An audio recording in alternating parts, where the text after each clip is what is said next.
Okay. We're here, we're tired, and we've got only 2 games to look at. As it says in the title, gonna be very low energy stream. Just getting over a pretty bad stomach bug.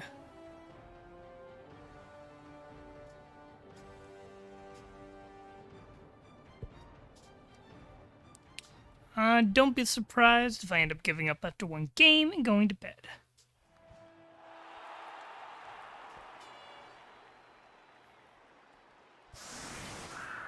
See, we got some humans versus some chaos.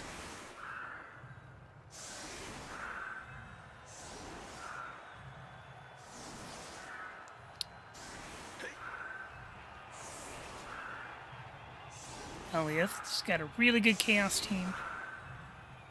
He's got the mighty blow. He's got a good agility piece. Got to move up. That's got to be the ball carrier. Just a really nice looking team. Is this able to level this game? Yeah, you just get a touchdown. Oh, so good.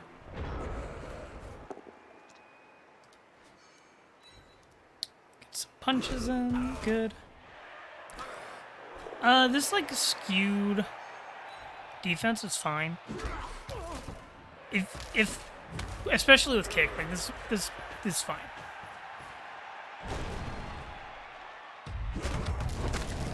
That's very unfortunate.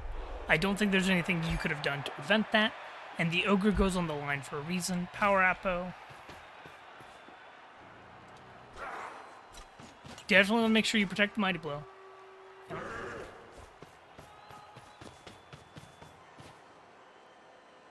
And you don't have to bring the ball up yet. So, rewind just a second. The ball doesn't have to come up. Because what happens if you bring the ball up?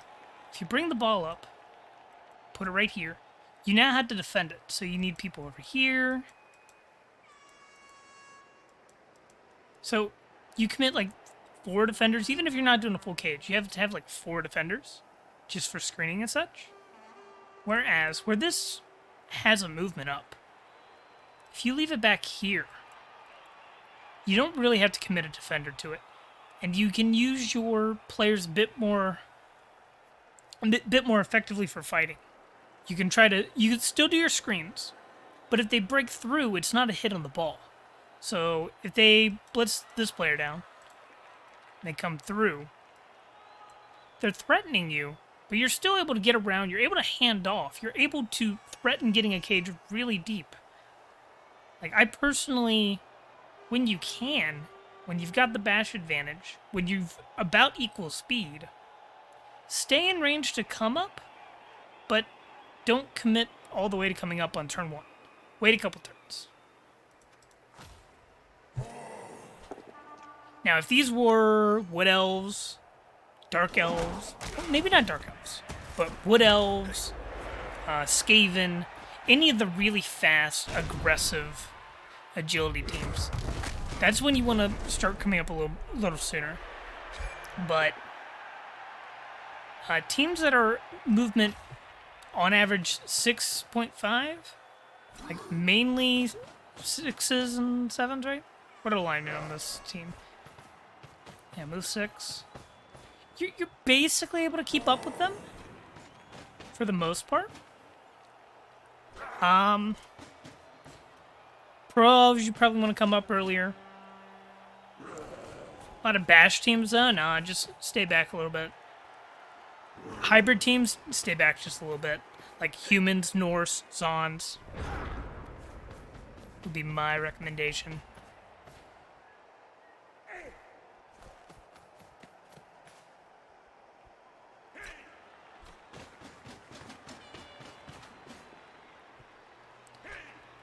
Okay. This is surf potential. So if that was a push, you follow here, dodge, step here, and you get a surf. But then you had to protect that piece. I was actually really, really good finding. So now this player is trapped.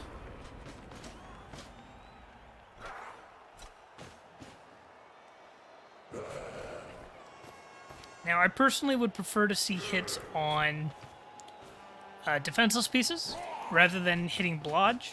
So I would like to see you hit this loner. Because if you hit a loner, it's never going to get appoed. There is no appo, though. So that's something else to think about.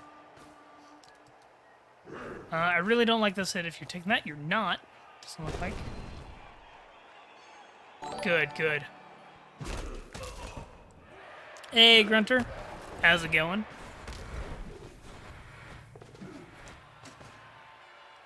I just reached out to your one of your clan members, and we've rescheduled our game since I've been sick.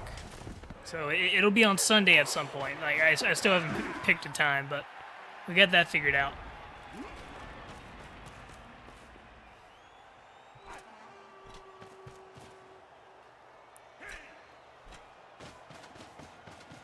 You know, got a lot of threat over here. We could technically surf this, but the dice would have to be involved, and you're committing players away from where the ball is. So you don't go for the surf. You probably still take the 1 die hit. It's not even a 1 die. That's a red dice. Now it would be a 1 die. No, it wouldn't, because that's not guard. Ugh. Brain melted.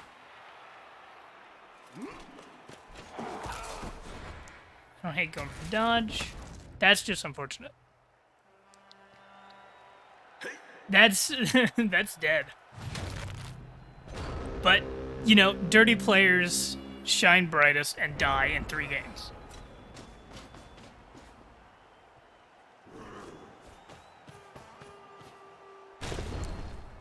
Good. I'm liking this target selection. Going after loners is great when there is an appo, because nobody's ever going to appo a loner.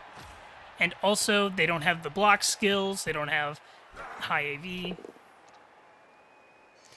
That was the first game as dirty player. That's just even better. That about sums it up. How are you doing, Bob Knott?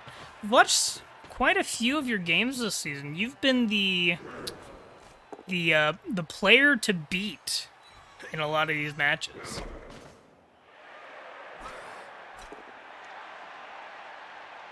So now we watched your game against a couple Chaos teams, an Orc team.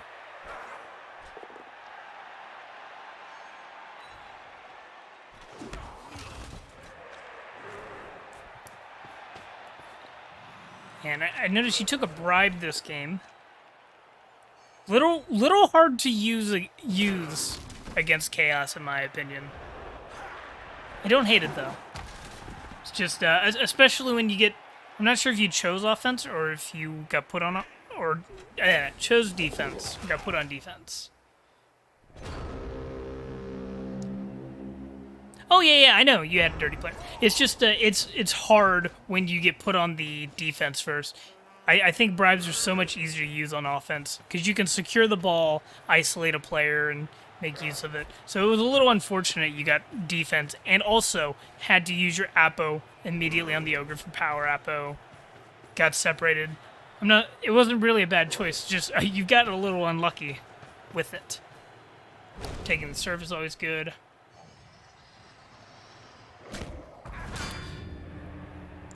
And this game, basically everything was a good foul target.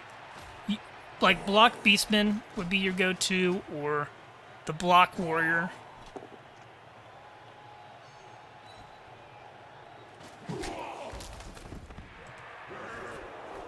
Because Chaos are kind of funny, where basically every unit is positional. Even Beastmen, they're like technically linemen, but as soon as they get blocked, they're positional. So you could have fouled anything, but you just were not able to get it in this half. You almost had a really nice surf on turn 2, I think it was. You set up so there was potential to surf. I really liked that. And I like forcing the score. You give yourself 4 turns to counter score.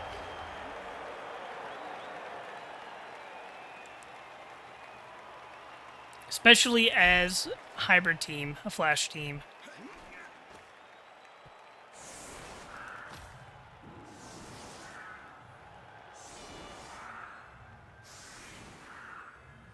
I do think that Eliath could have positioned a little bit better so that they weren't forced to score immediately. I think they had plenty of time. They had a good bit of pressure. They had a large man advantage.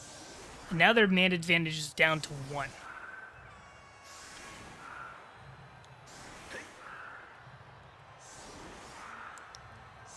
And Ogre's back in the game. 1 Mighty Blow versus 1 Mighty Blow.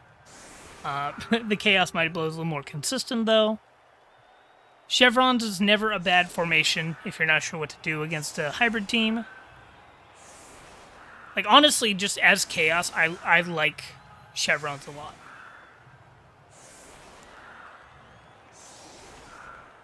It's a pretty safe formation to be in most of the time. Because even against, let's look at Dwarves. If you're set up in Chevron, Dwarves have a really hard time basing all your players and getting you guard lock. And it also potentially forces Dwarves to play wider, which they don't want to do. Nice.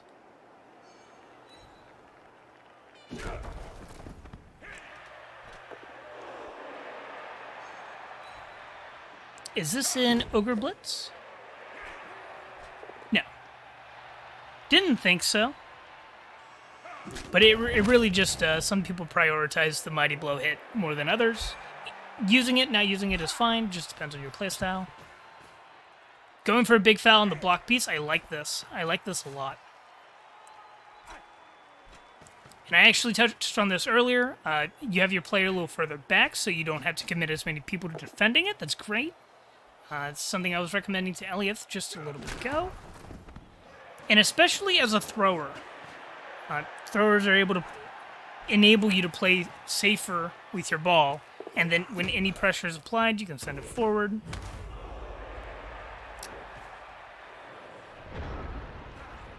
Now, as the Chaos, I would be advancing on this ball. Like, you right here, this was a big mistake. So we're going to switch to Eliath's view. This was a big mistake.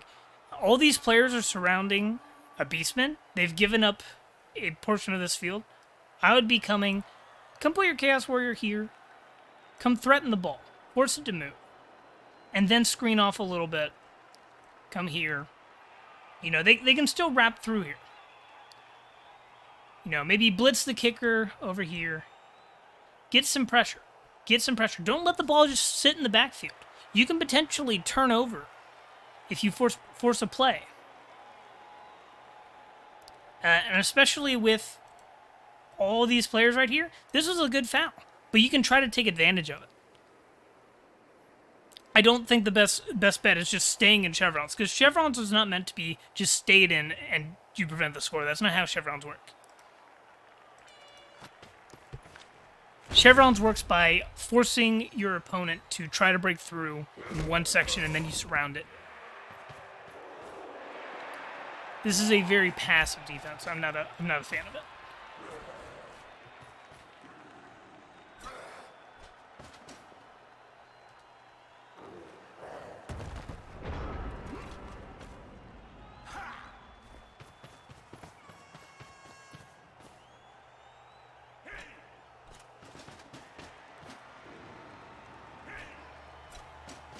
Okay.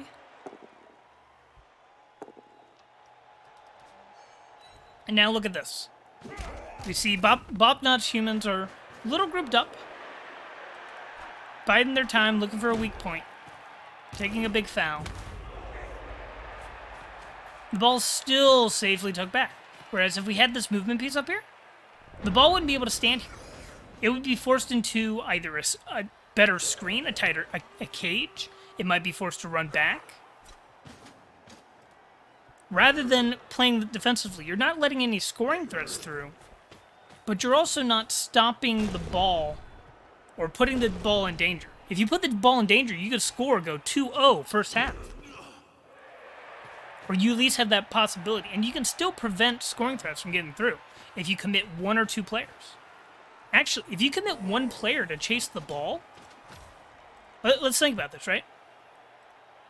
If we just commit one player, let's commit this movement piece to right here. Let me see if I can get this off the screen.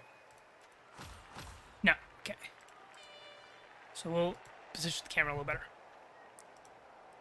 if we commit one player up here to chase the ball, don't even have to take this blitz. 1, 2, 3. 1, 2, 3, 4, 5, 6, 7, 8, 9. You can't blitz the ball, so we don't do that.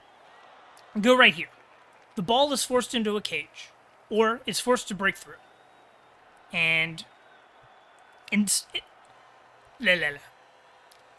So, sorry, brain is foggy. We'll try to explain this better. So let's assume we bring this player to here. What do the humans have to do in order to protect the ball? They have a couple options. They can move the ball up to a cage, taking several players. So that's an option. Option 2, they can come and blitz the Beastman. Maybe knock it down, maybe injure it. But they won't be able to advance forwards if they do that. And they only have 2 turns. They have to get a scoring threat on turn 7. Option number 3, they advance the ball a lot. And that would look like taking a blitz and breaking a hole through this player right here, or this player right here, looks like. Handing the ball to a catcher and running up, and you prevent the score there. But this orange play is an option regardless of what you're doing. And if you bring this Beastman in, the humans could give up on the score entirely, depending on if they can't find a hole or not. So that's just something to look out for. Because you're always going to give up a blitz. If you choose to have it be a non-position gaining blitz, you've done a tremendous job at defense. Because right now, I feel like this Chaos Warrior is going to be gone through, or this Beastman. Yeah, it's definitely this Beastman. And we're going to get players right here in a cage around a catcher. And you've not actually prevented the score. Whereas if you were aggressing on the thrower, Eliath, if you were aggressing on the thrower, you could have prevented the score, turned over, and scored yourself.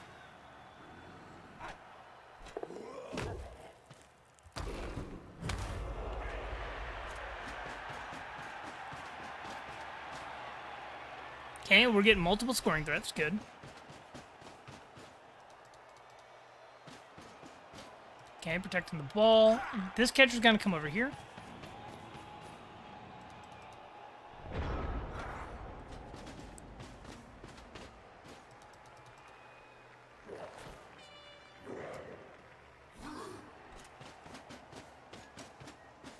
Yep, I like that. Then we have to hit the catcher.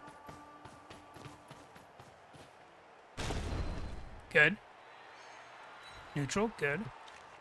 It's still in scoring range, but it would have to go into the score to get the catch, which makes it harder. Hey, Yeti, how's it going?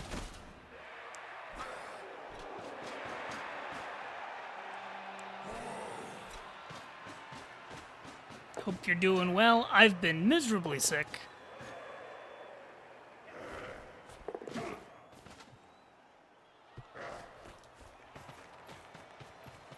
So this still has a chance of scoring. So the blitz is probably going to be on this Chaos Warrior, into a handoff, into a single GFI touchdown. So this is where we see the very passive defense leads to this. I'm feeling a little bit better, Yeti, but I'm still, like, really low energy. But I've not been passing out, so call that a win.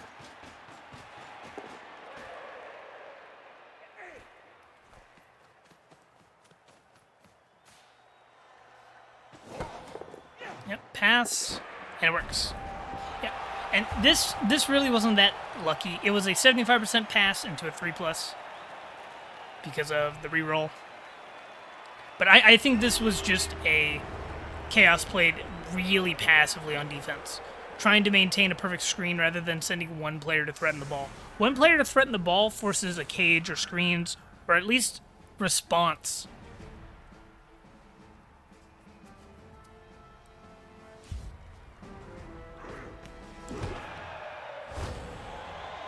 Okay. It's not the piece you want to have that.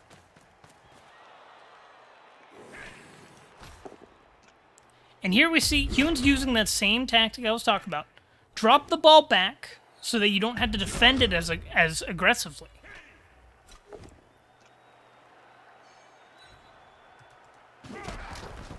Commit more players to the fight. This is very good. 3 die with the ogre. Nothing. Unbase it. Okay. This is able to get hit still with a little bit of help. Expecting a 3-4 with horns, 5-6, bang. I like this foul.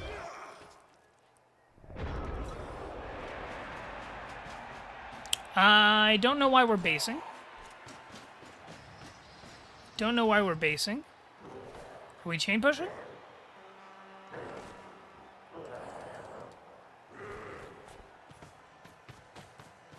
I don't know why we're basing.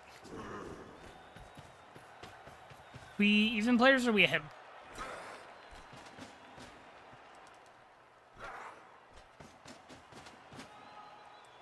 Yeah, I'm confused with this change in defense. Because what this is going to do is the humans are going to get a lot of free hits.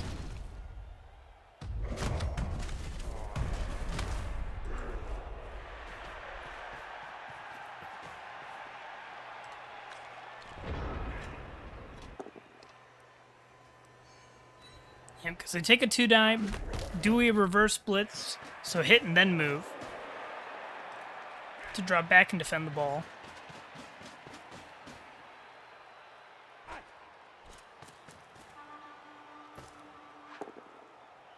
Okay.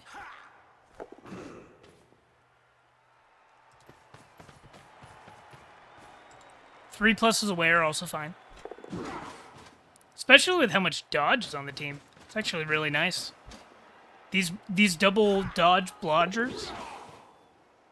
Now, these double dodge blitzers, sorry.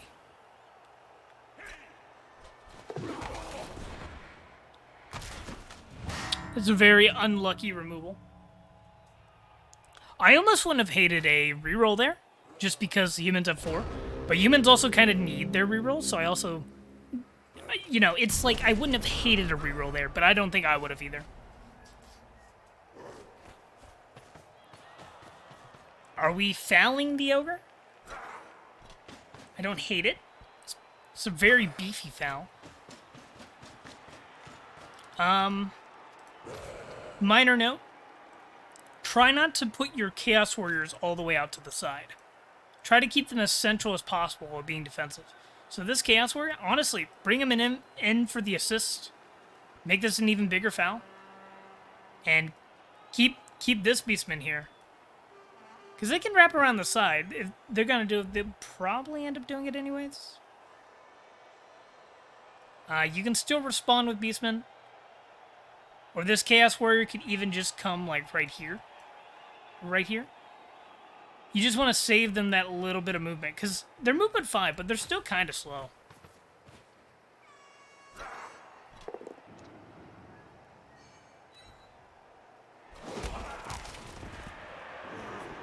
Okay. Like Mighty Blow. Mighty Blow hits are good. Very good. Keep taking the Mighty Blow hits. Very simple tactic. Humans getting really removed. It's fine. Keeps the screen. This is a foul. It's a very beefy foul. Gets a stun. Move off to screen. Yep. Like that. Humans can knock this down and squeeze through here, but they'd be really hard pressed to go anywhere if they did that. Humans also really want to stop rolling doubles so they get a Mighty Blow Blitzer. Like the guard piece, especially when it rolled Blodge. Actually, this team probably had a Mighty Blow Blitzer that died. That's probably what happened. Or it's MNG or something.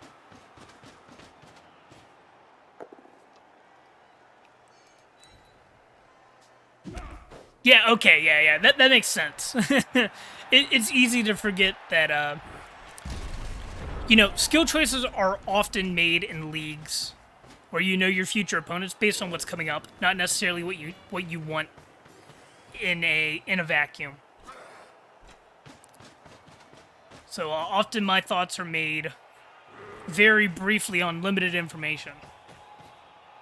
So don't take what I say for granted, indeed. Especially today. Holy fuck, I can't think.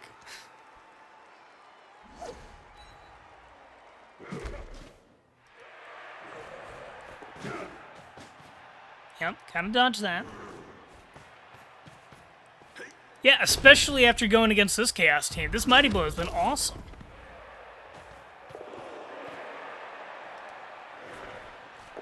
Don't hit the foul. We're still covered. Humans are boxed in pretty well. Basing the Agi 4 doesn't do very much. Basing the downed player does a lot.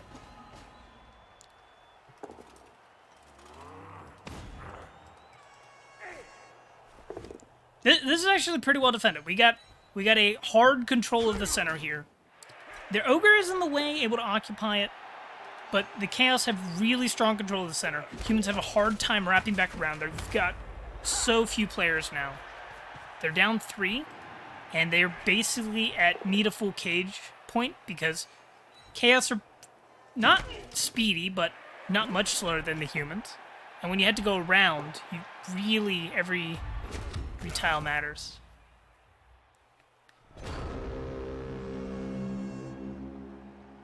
So, can we get a hit on the ball? Is the first thing I like to look at. 1, 2, 3, 4, 5, 6, 7. If we cut a corner, we can.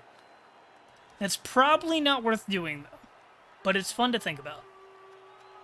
So, 1, 2, 3, 4, 5, 6, 7. 3, 2, 2. Not terrible, but not great. But if you did it, you get a follow-up hit. Like that. I also just like taking the Mighty Blow hit, getting this further entrapped. Not sure I'm in agreement with that base. Very good removals.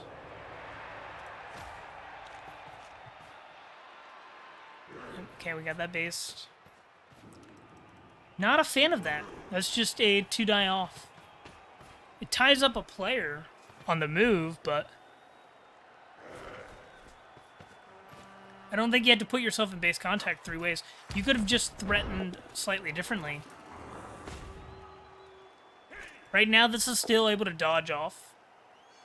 I would have rather see this Beastman come like right here or right here. Keep another mark on that. Prevent easy dodges. Give up blocks, you'll find out. Very unfortunate. I saw what you were going for. You were probably bringing this over here, run this over here, pass it, hand off, whatever, and screen it off and break through on the next turn. I liked what you were going for.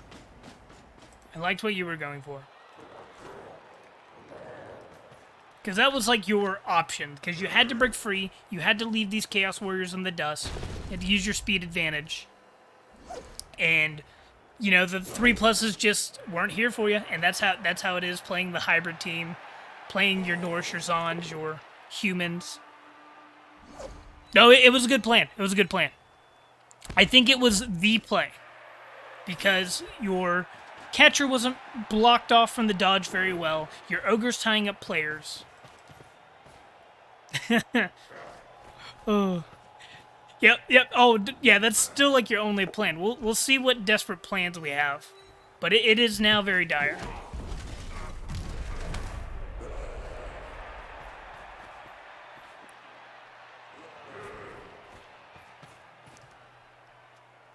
So now what can we do as the humans? Because I think the Chaos should theoretically never lose this game from this point unless they get unlucky. So the humans need to find their luck. And man, is it hard. I'm seeing there's like a play where you take red dice here. It's not very good. We can... All the plays I'm seeing are breaking through here, but it's not very good. So we're probably just playing for the tie instead, right? Like, this is probably where I'm playing for the tie. So I'm thinking blitz here to free up a dodge square. So we're going to blitz, hope for at least a push, bring you down here, bring you down here, bring you down here. Let's do this in slightly different colors. So we're taking this blitz, boom, boom, boom, coming and defending. That frees up you to dodge out. Boom. It frees up you to dodge out. And on the next turn, you're probably punting it to where the Chaos can't score. So we keep this defended for a turn, and then we run to the side and punt it like right up here. That's what I would be looking at. That's how you tie this game, I think.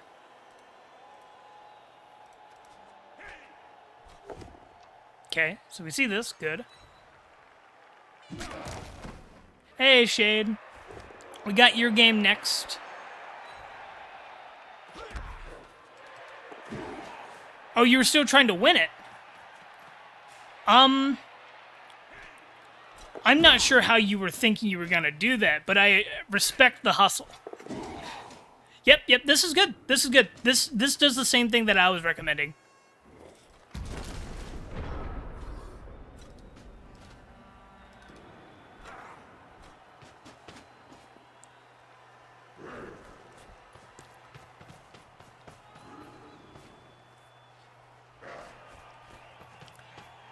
I respect playing to win. I also respect playing to tie, because playing to tie, you're 4 players down, or you're 3 players down of your opponent, and you're very far from the score. But I respect both here.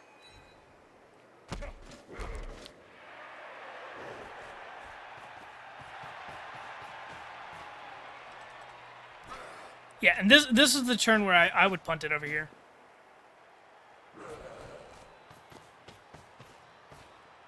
Which means you gotta find a way through, which is hard. I like standing that up. And the problem with... Oh no! There's nothing you could do. There's nothing you could do. This turn up the sideline? Let's take another look at it. Oxtrue has some good analysis. I'll see if I can catch what he was talking about. So, go right there, see where this goes, make a gap on the left. Yeah, with this Chaos Warrior hit, right? Yep, I see it. And then this is gonna come down here. We know that. So, you were trying for this dodge, 1 and 9. You snake this, you can't really do much. That's just the nature of it. Yeah, I see what's going on. Taking this red dice, is it? Or blitzing here with the 1 die? Because you can't really get this guard going anywhere.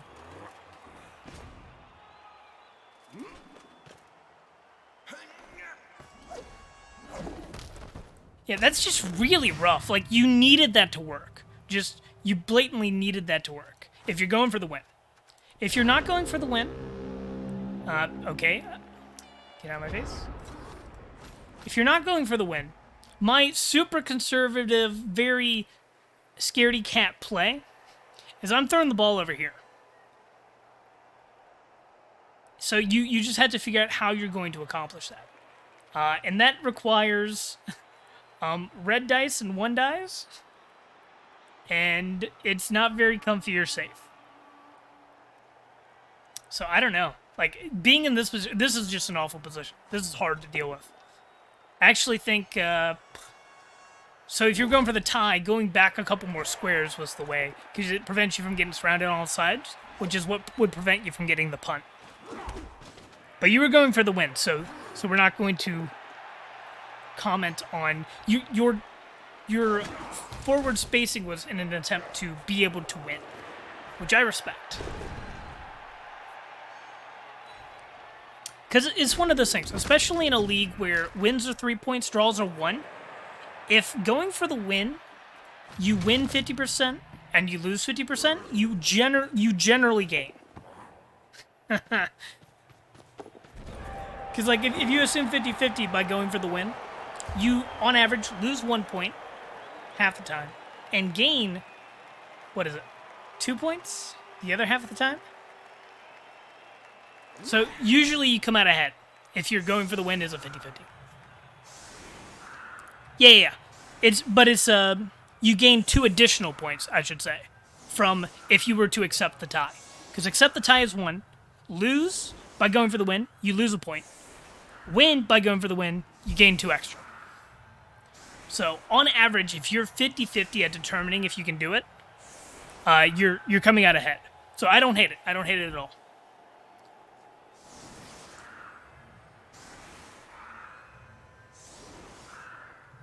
Also, it's really funny. I meant to watch Shade's match first, but I accidentally deleted it, so I had to quit out of Blood Bowl and put it back in the file again.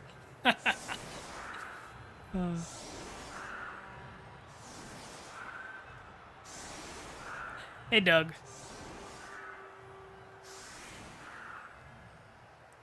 Oh no, it just takes a couple seconds. It's not a big deal. But I did just, like, instead of hitting the play button, I hit the delete this replay, which doesn't have a confirmation or anything. It's just gone in the void. It's amazing.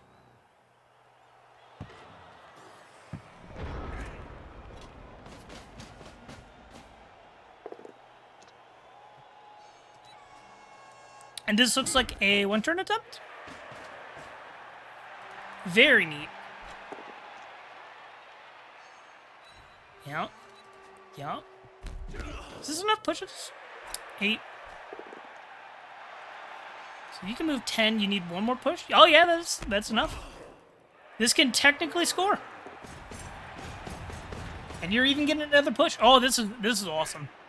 Somebody did their one-turning homework. And it very well shows. Yep, because that's scoring range. Oh, it's awesome.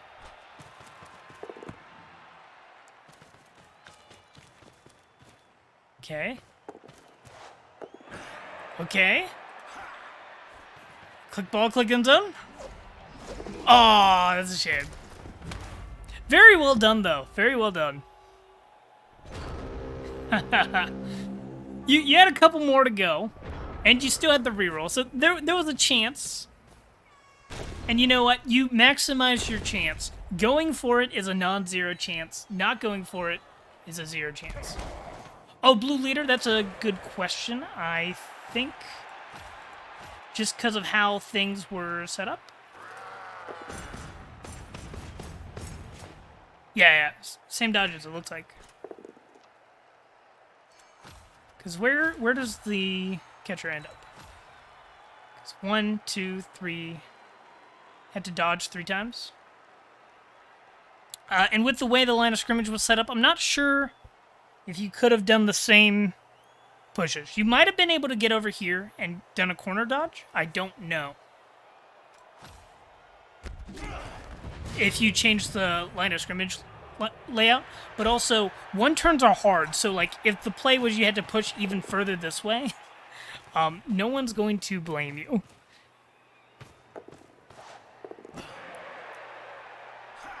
But no, this was a really good game. I do think, main notes for highlight, I probably would have gone for the punt, but I'm a quitter. Yeah, before the Rocks. Yep, indeed. I would have done the punt, set up for a punt on turn 7 or 8, because I'm a quitter. One turn, great. Ooh, sorry, my brain is fogged. Eliath, yes. For Eliath, I think your first defense was very passive. You had 4 turns where you had a man advantage and were able to pressure and punish the foul, the gang foul that gave up a lot of positioning. You could have pressured the thrower, which is very important against teams that have a thrower. If you're able to pressure it just a little bit, it won't be allowed to sit back there undefended. They'll either have to commit a blitz or defenders or just move the ball up, all of which are a win against the thrower. So, let's quit this replay and we'll go to the next game after I replace it in the proper file. And by replace it, I mean I have to go and download the game once again because I am a good streamer who knows what I'm doing. Okay. And pretty sure I have to reload entirely. Yep. Okay. So, reloading Blood Bowl.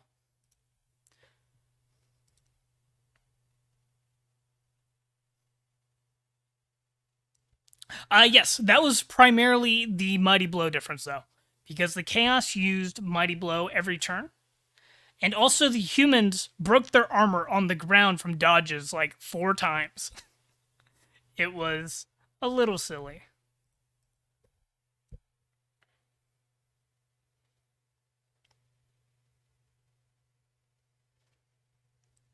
But Mighty Blow is a good skill. Very good skill. Also, I thought we had 3 games, but it actually just turned out to be Shade's game on the spreadsheet twice, and I can't read my own spreadsheet.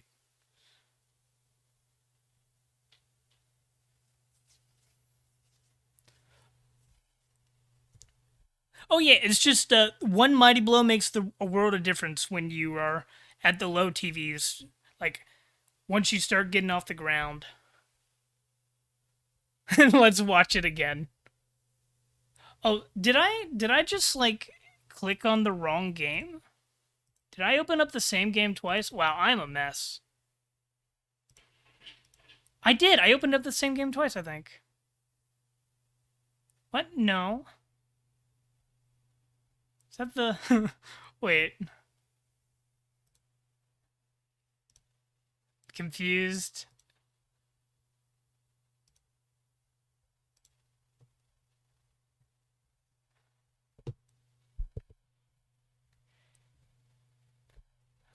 My brain can't figure it out. If somebody wants to send me a link to the right 3rd game, that'd be awesome. Let's see. Yeah, that's just the nature of early bash on every team, though, because getting Kaz is inconsistent.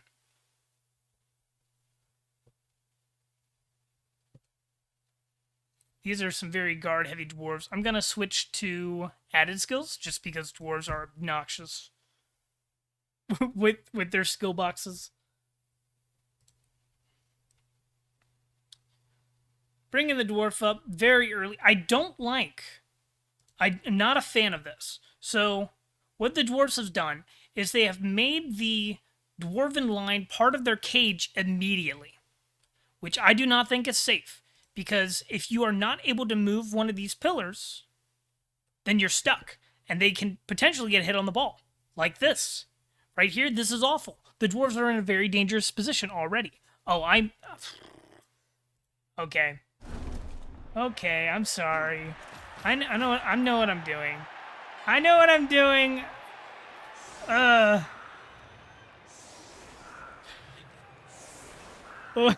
I know is that it's dangerous. Oh, God. I'm recovering from norovirus. I feel dreadful. Shade, don't worry. That's not a I'm a sick thing. That's a I do that anyways. Ugh.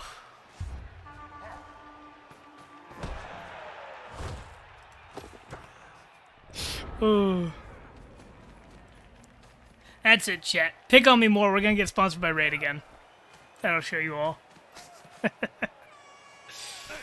Oh. So, as I said, nobody was paying attention. That's the reason you weren't aware of what was going on. This right here, putting the ball carrier onto a based cage. These are not guaranteed knockdowns. You want to wait until at least these are pushes or knockdown before you commit to this cage. Because, honestly, the ball was safe back here. We didn't have to move it forward yet. Keep back here. Because right now, here's where we get punished. These two are not knockdowns. These black orcs have the potential to break through and open up a hit on the ball. May not be easy against the guard, but there is a chance to break through here. I don't think that this was good position. Or at least not until you see if you got the knockdowns. And it, can you imagine that was Skull? Did recover it, but I did not like it. I also don't like this. We've exposed our 88 piece to a team that has double Mighty Blow. And if I'm the orcs, I'm taking this pal. Oh yeah, sorry. Bots are rampant.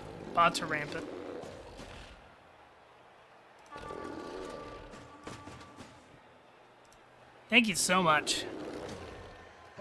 Yeah, okay, yeah. I just had the wrong link somehow. So we'll get that one in there. You foul here?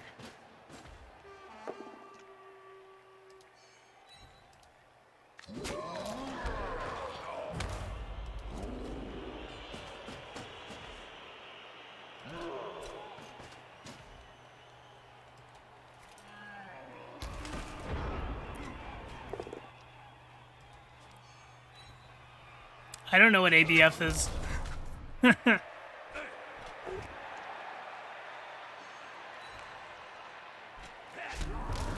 Maybe mistaken, but it might be an acronym. Always be found. Oh, okay, I get it.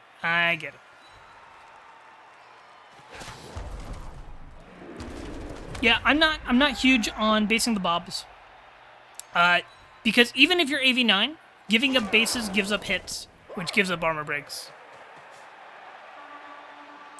So it's not that you shouldn't ever base.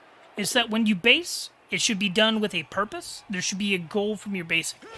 Like, you're tying up a certain player, or you're generally trying to prevent your opponent from being able to do stuff.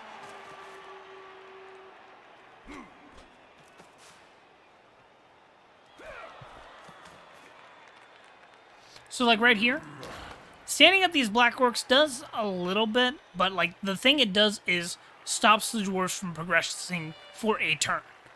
But the cost is you give up 2 hits. Now, counterpoint, instead of standing those up, we can just slow the progression by marking the down player and making screens. So 2 wide gap. These are both covered by tackle zones.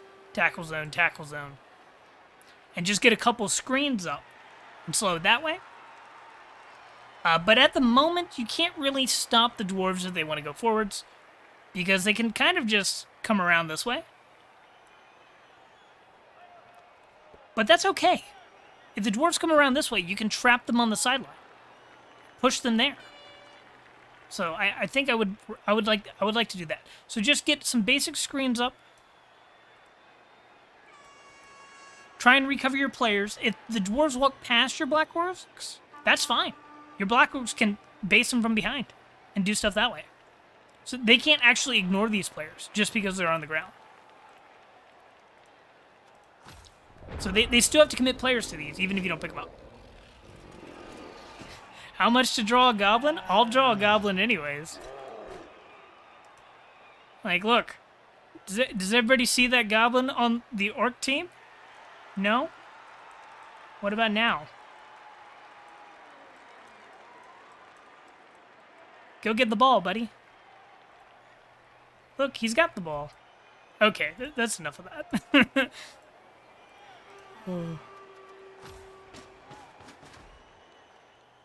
Well, this is the first time I've been asked to draw something. I was excited.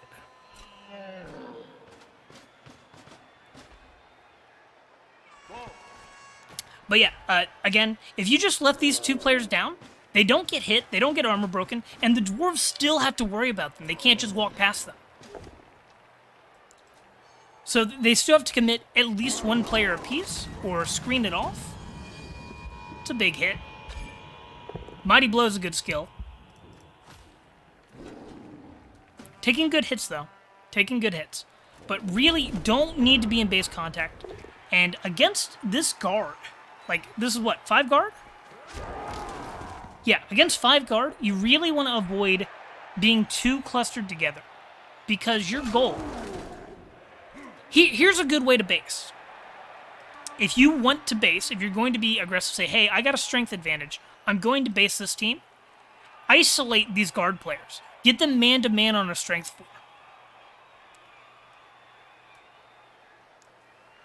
4. That's what I would do. But only if they're separated. If you're marking 2 guard pieces with a black orc, that's a great trade for the dwarves. They can take 1 dice. But if you can isolate the guard, that's a good trade of a base. Do blitzers have Apple rights? I have no idea. I assume that usually, if there's no claw, you just kind of power Apple the first thing, right? If it's got a skill. Depending on TV and whatnot. This is exposed. This is not safe. We can take this hit.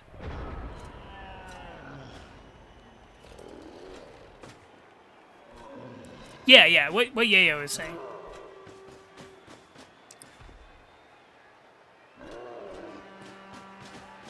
Yayo, are you my clan opponent this week? I can't remember. It's all fuzzy. Oh.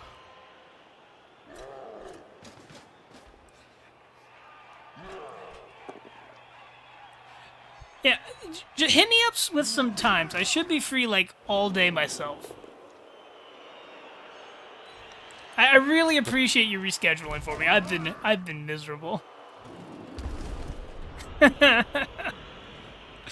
Oh.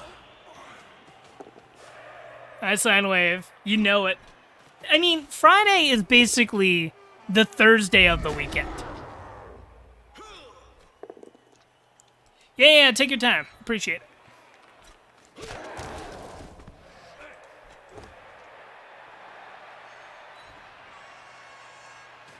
What is Sunday but the Friday of Monday? Don't think about it.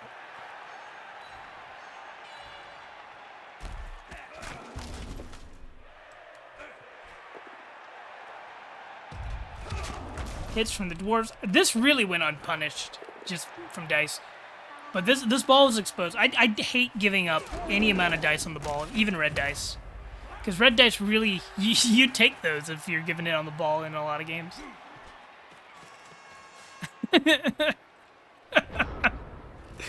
Oh.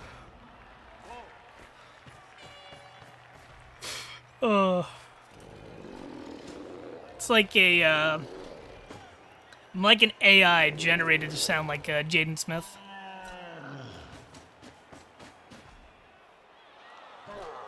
False philosophy.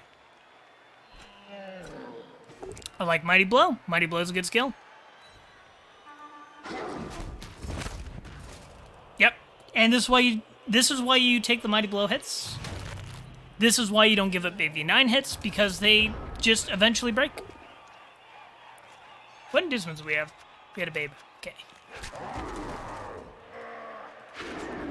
Yeah.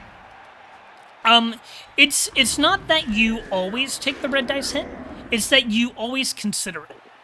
You look at the opportunity cost and that sort of thing.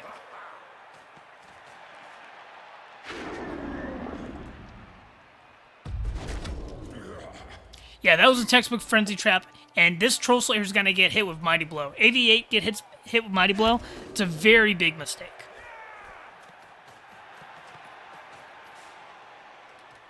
And the dwarves are trying to punch through, but not doing it in a very consistent manner.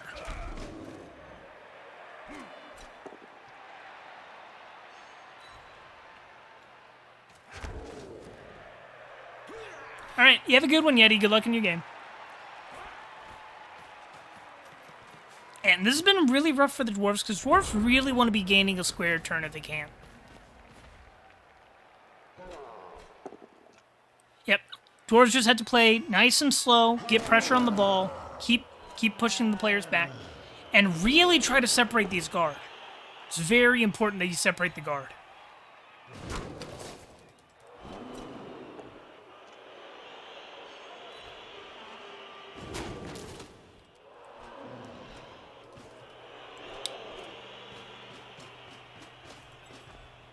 Can also just threaten this. I'm not a fan of the Black Orc Blitz, but you kind of had... Oh, I'm not a fan of the reroll.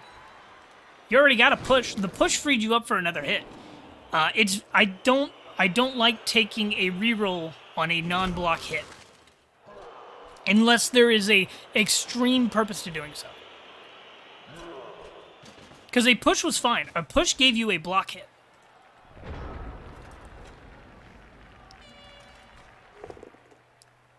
Another thing to look out for. I'm not huge on making 2x2s of players. Yeah, but here's the thing. Here's the thing. The knockdown doesn't do much for you unless it breaks armor. And this is AV9 and you're hitting without Mighty Blow. And also just, you are 4 times more likely to fail the block without block. You didn't need the smash. You wanted the smash. But you don't need a POW here. A push opens you up to get another hit, whereas if you re-roll and 1 in 9, you don't get the hit at all. You go down a hit, take a hit yourself, and your stuff is still based, opening up a couple more hits. Yes, exactly. But also, right here we've got a 2x2. So this can actually be freed up with a blitz. So let's say something gets freed up, and we get blitzed. So let's just imagine a world. This gets freed up, somehow gets dice on this. Gets a knockdown, knocks this down, pushes it here, and this one gets pushed right here, and the ball is free. So to avoid this, we just don't put this player here. Because if we don't put this player here, this is no longer an option, and the blitz never happens here. It happens somewhere else to free up the runner. So try to avoid making easy chain pushes for your opponent. Because, like, it's fine to give up a chain push if they're forced to commit players to it. Like, if this tile was empty and they had to put a player there and then they could chain push it, that's fine. Because they used an extra player to get that chain push. That's still in your favor. But it's a tricky thing to look out for. It takes some experience. Because, like, especially, like, newer players usually don't chain push. But, like, once people start figuring it out, oh boy, it's a completely different game with how you're basing and defending. That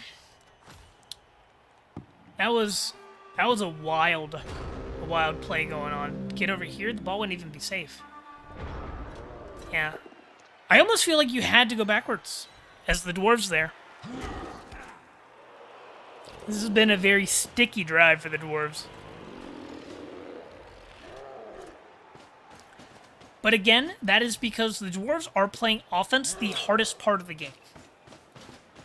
Offense is hardest because the onus is all on you to be proactive, whereas on defense, you're mainly responsive to how your opponent is playing and what they're doing. Offense is the hardest part of the game to learn. Except for pressing the piling on button at the right time, which is always. Oh, don't do that. Don't listen to me. I don't hate the pickup attempt. It does base your AV8 onto a 2-die hit, though. But picking up the ball would have been nice.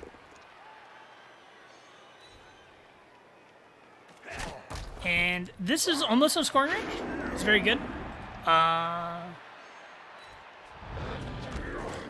don't like the fact that it left the player based on a guard hit. But I like the idea of getting the ball out of dwarf protection range. Dwarves can technically still score. Because this is in range. Yeah. Double GFI range. It'd be some dodges and stuff, so it's not very likely. But dwarves can still try to get a scoring threat. Ooh, actually, I like that. Taking the blitz to get off, yeah. Then go be a scoring threat. Go pick up the ball. What? I don't like this. I don't like this. You need a scoring threat this turn. So I would have first moved the Dwarf Slayer to be a scoring threat. Now we're in an eye cage. This is not very good protection. Another scoring threat, that's fine.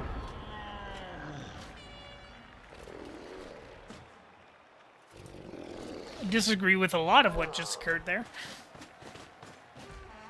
Want to see at least a 1-die here. Okay, scoring range, good. You put your player in scoring range before taking any dice. I like it. Love to see it. Very good. Very, very good.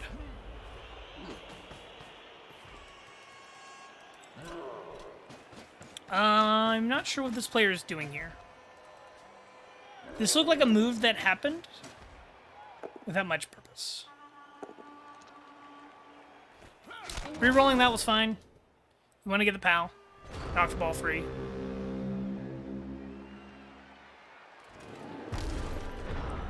You hit the random 1.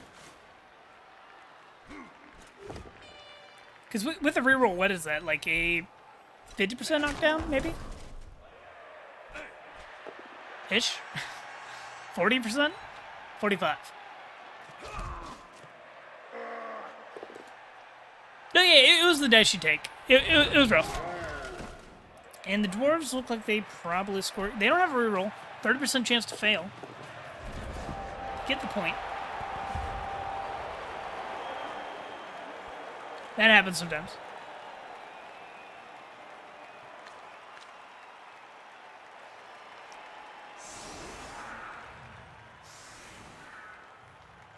Yeah, actually, you could just go for this, and because it's a 1-die, you can accept the push. This player is out of scoring range on a push.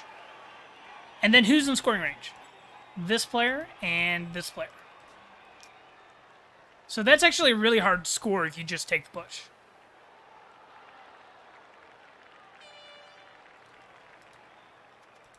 So maybe the push was the right play. It's far less aggressive. It's not a turnover.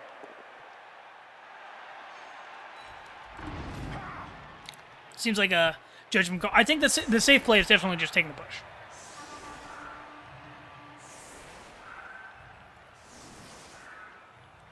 And orcs are just going to get some punches in here. Unless there's a riot, you can set up for a riot.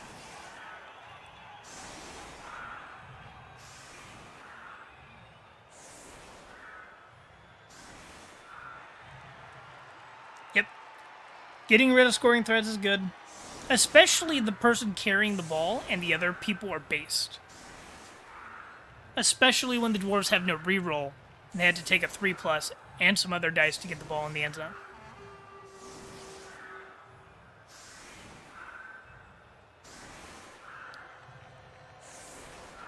Exactly. Exactly what Sinewave is saying. Get rid of the scoring threat. You're far better off. Perfect defense. Protects the players. That's about it.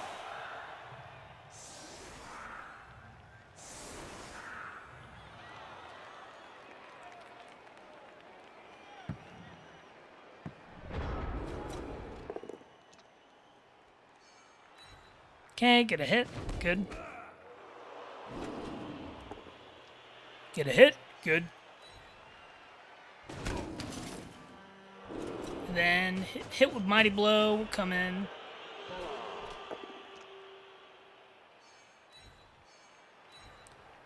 Okay. Can we make this 3-die? I don't think so.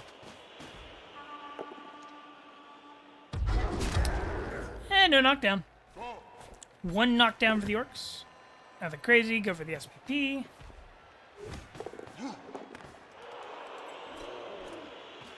Nice, you went for the SPP. Ran up the field. Vanity running yards. Had the stats on Rebbl.net.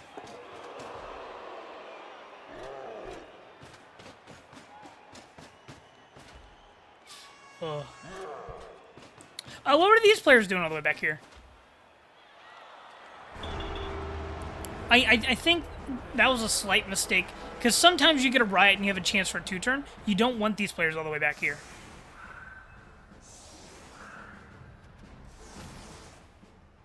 Hey, you're good, you're good.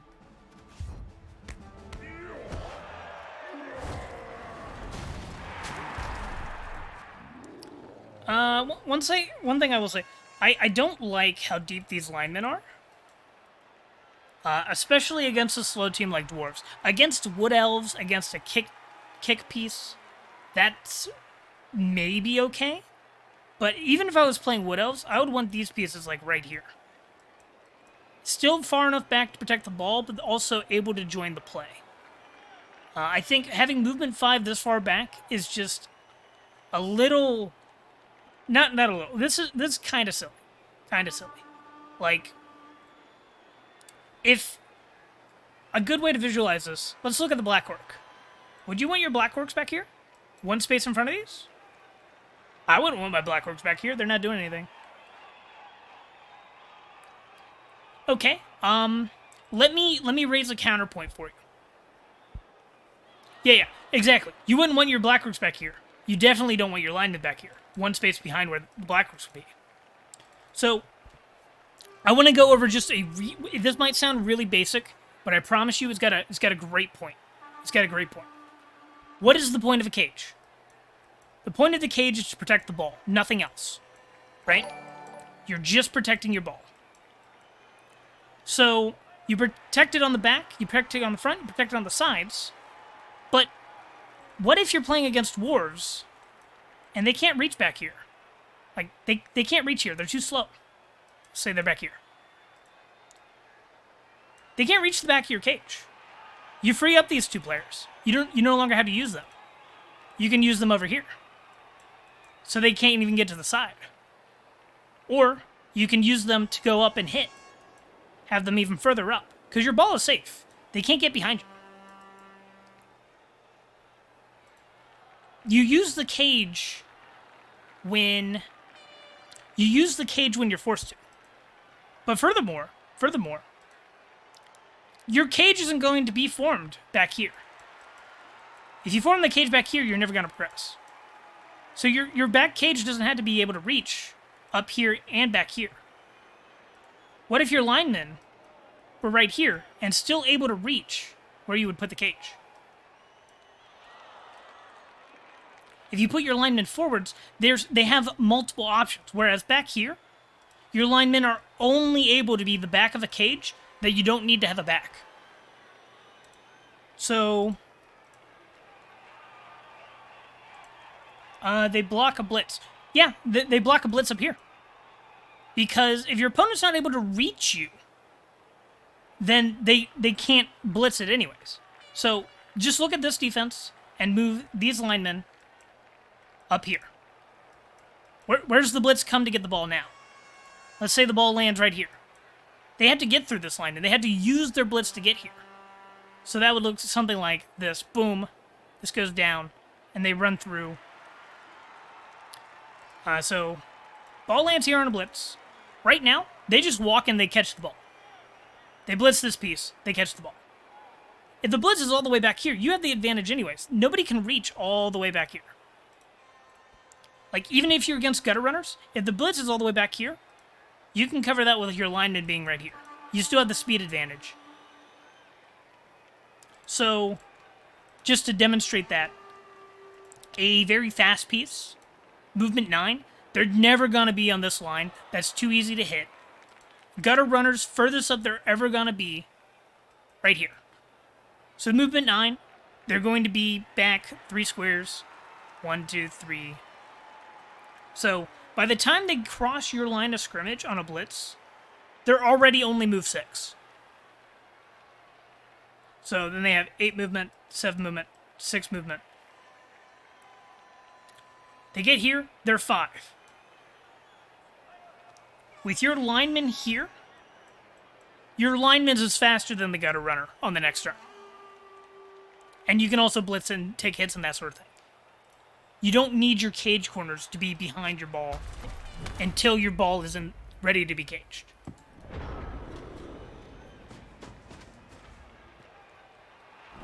Because right now, if you needed these to do a different job, they can't.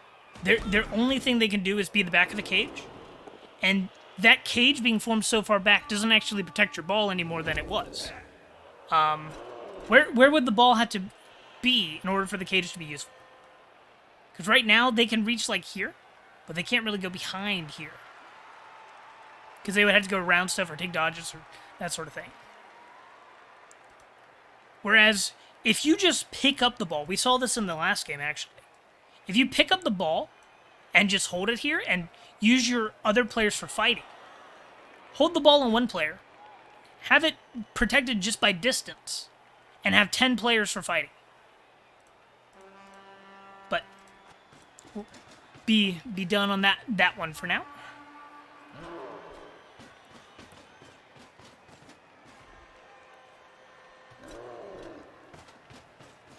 Very aggressive positioning from the blitzers.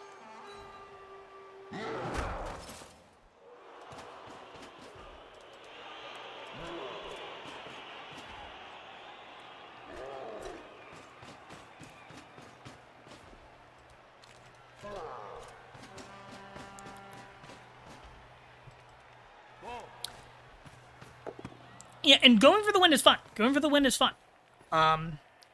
But this does not give you forward progression. This bogs you down. Because what do the dwarves want to do? They have guard. They want to ball up on you and get punches.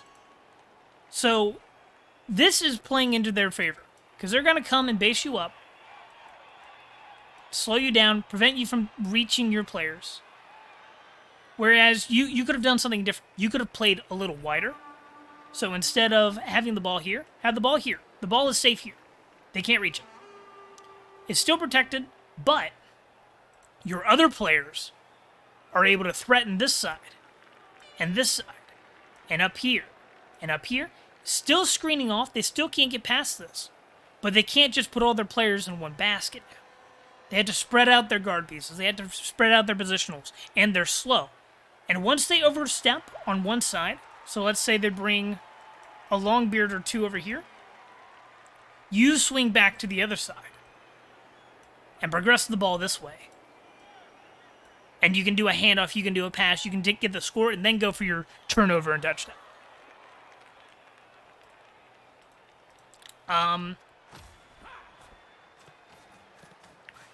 Basically, I'm not sure if you're familiar with like basketball. It's almost like you do weird things that eventually lead to the progression. You know, sort of like a pit maneuver in basketball. Somebody goes up and sets a screen and you sweep back to the other side.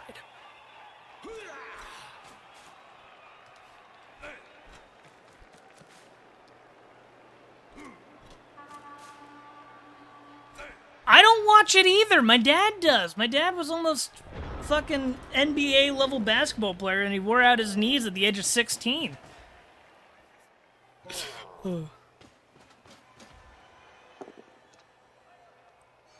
Know way more about basketball for someone that doesn't watch it than anybody else I know.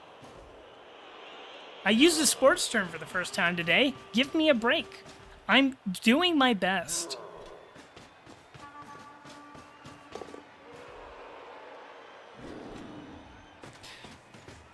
Don't make me argue with you, Sinewave, because I will give up and go to bed.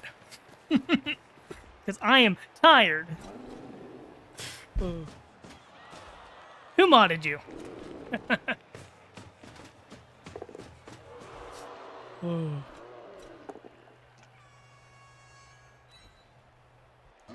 Take the one dice, that's fine.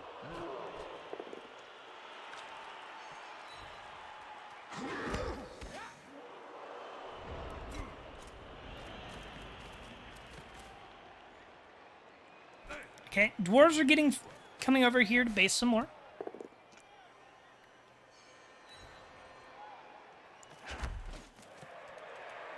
Okay, all the orcs are in a nice little pile for the dwarves. Block the scoring threat. And the dwarves are base. I don't think the dwarves have to base. They could just as easily screen off and make this just as difficult.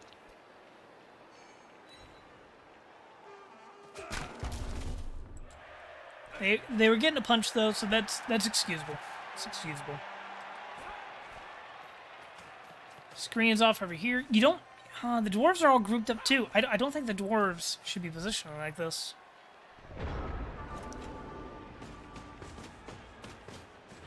Okay. This black orc has you isolated. Put the down player back on the black orc. So, I would have put the guard player back on the black orc, based on the ground. And this blitzer could have come up and even given an assist right here. Or gone through and threatened more pushing power.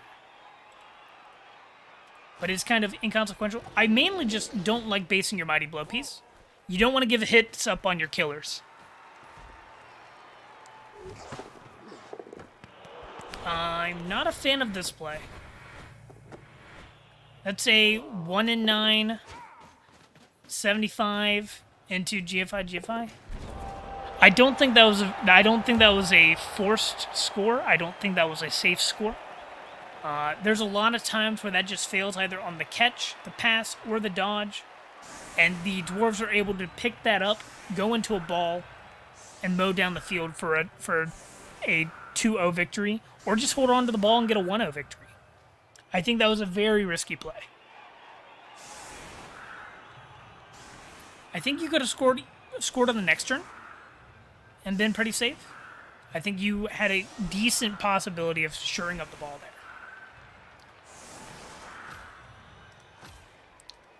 But like, let's look here.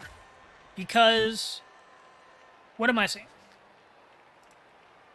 Well, yeah, but I don't think that the difference between 5 turns and 4 turns is the deal breaker on the orcs there. So if we just kept the ball protected here, right? So the ball's here. And then we secure space and try to get one of these freed up. Or even get to a point where we can just blitz one of these and hand it off. Be very good. We could slot you right here. Can take a hit over here, maybe? This is where you would do your basing with your black orc. Come bring you right here. Take up the hits. That sort of thing. I think that play is not the... That saves you a turn, but it also just potentially loses you the game. Because if the ball gets on the ground, you're now Agi 3 max against Agi 3 max, and it's really going to be all about who can take control of the ball. Because the dwarves don't have to score. You have to score. I have a tiny blue dot on the screen. Boop. Got it.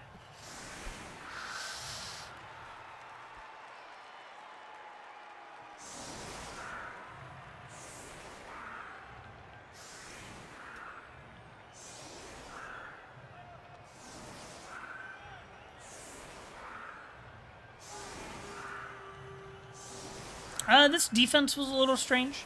I don't think this is how you defend against dwarves if you're trying to score on them again. Because what you want to do, dwarves love to be clumped together. They have guard, they like standing neck to neck, arms together, singing songs. How you be. So if you just separate your players just a little bit, like just these 2 players, move them to the side. Get you this 2 wide screen. This forces the dwarves to play wider, because otherwise you just walk around. Yes, you're playing into their strength by letting them clump together. So, right now, if they position someone right here, right? where you are, you can't actually get around this. You would have to make a dodge. But, oops, I deleted everything. But if you were here, you could just kind of walk around them and go pressure the ball. By setting up your defense wide, you force the offense to play wide. Whereas if you set up your defense clustered together, you let your opponent decide if they play wide or clustered. Dwarves are going to choose clustered. You don't want that. You want to force them to go wide. If you play against elves, they'll just run down the sideline. Whoop. If you play against chaos, they're just going to take their choice of hits and base you how they please. That sort of thing. Yeah, so you want to take control of your space. That's a great way. I love to talk about Blood Bowl as in space control. Because what area is your team controlling? Right now, your team is saying the dwarves cannot go through right here. So the dwarves had to respect that. But the dwarves can go down this side and base you here, and screen off here, and clump in here, and take control of this side, or they do the same on the other side, or take their punches and not go forwards at all, and just kind of stall, accepting a tie. Whereas, if we take this screen, put this here, take this screen, push this here, now where do we control?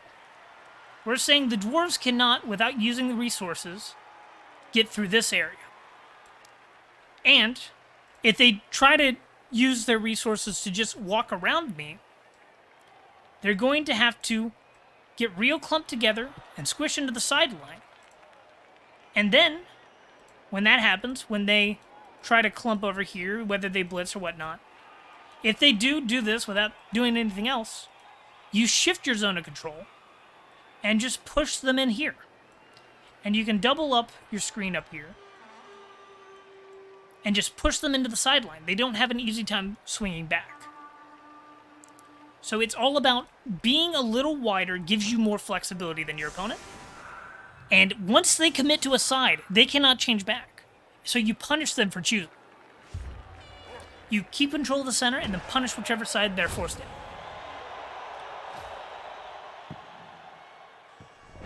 And that is a interesting kick for both teams.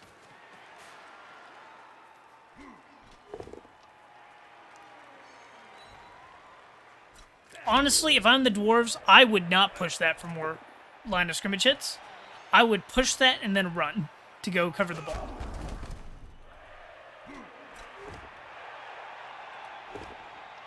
I don't agree with that hit. I don't agree with that reroll, rather. I think the dwarves are so focused on the hits, they're not seeing that they won't get control of the ball this way. Yeah, and they're relying on frenzy hits without rerolls. And frenzy trapped themselves. Yeah, that was a massive misplay by the dwarves. Because they didn't protect the ball. So what the orcs should do, take some non-dice roll moves to get into a good position, and go aggress on the ball. So this base is actually fine. You're tying up players. That's fine as well. Standing you up is great.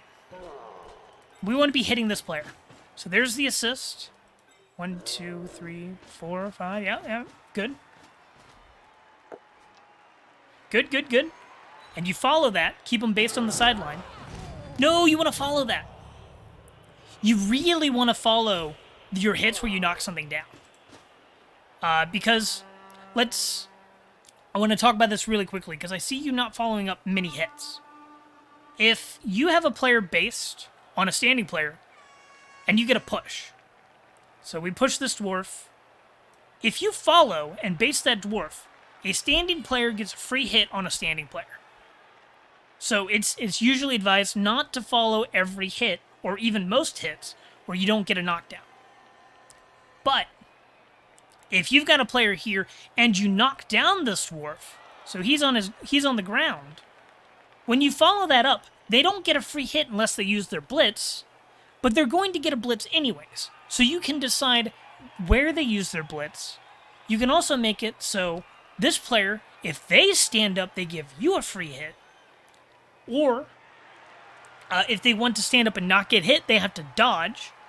So it's just usually good to follow up your hits that get knockdowns. And there's exceptions to that, obviously, depending on positioning, state of the game, yada, yada, yada, what you're doing with your player. But following up on hits lets you decide what an opposing player does more than your opponent gets to decide.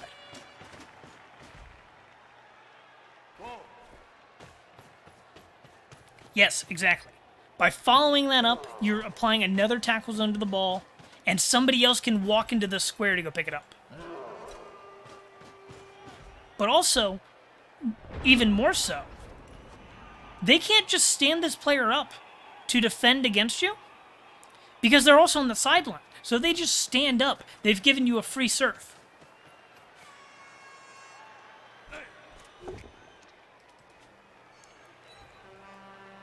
Which is actually another reason why you wouldn't want to follow is if you followed, you got in surfing range, you might not follow.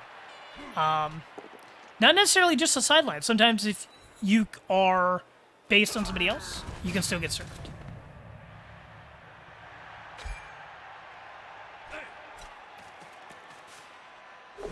Dwarves getting that guard over in here. Good, good. They're in a real pickle. Like, we see they've still got players trapped over in the center away from the ball. The Dwarves really should have prioritized protecting the ball before taking their line of scrimmage hits. They could have just accepted pushes and been fine.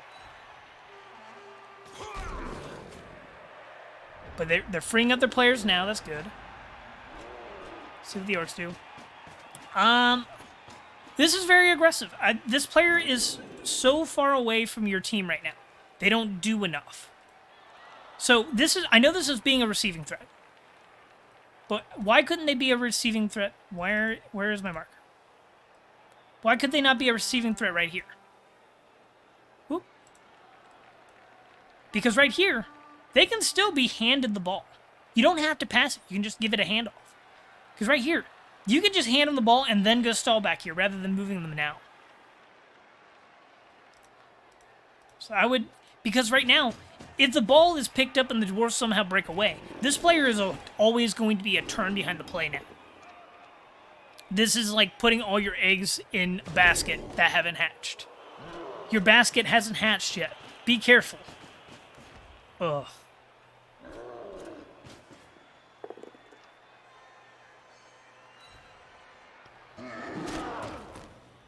You can... Okay, so I'm aware you don't like to stall. But I'm going to give advice that is optimal, and it's not just a Blood Bowl thing, it's a sports thing in general. The right play is to stall. But even if you're not going to stall, it is still right to get the ball up here. Do the handoff rather than the pass. And take 2 turns to score, and then you can still run it in if that's what you want to do, what you like to do. If you like to get points, that's fine.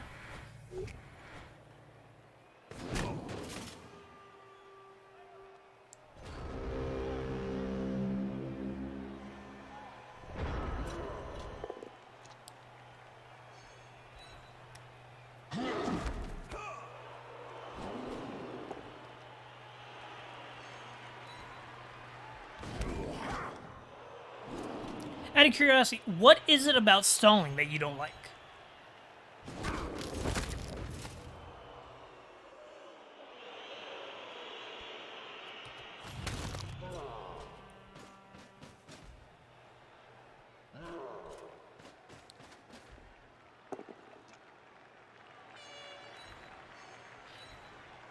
Yeah, bash teams really need to stall, especially against like agility teams. But also, you don't have to do anything I say. But I'm offering you the optimal advice, like solid play, consistency over flair.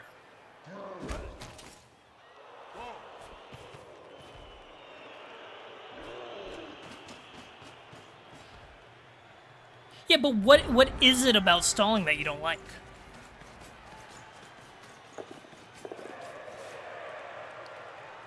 Yeah.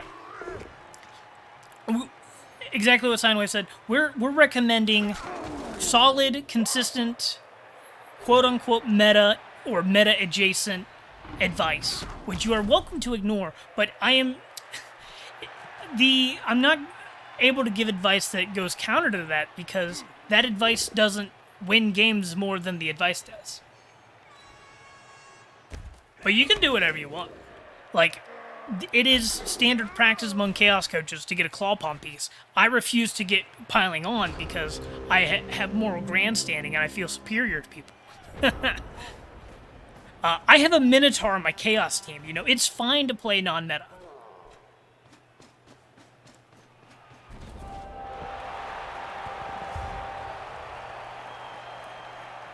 Now, we can try to, like, give you some advice to help that with the limitation.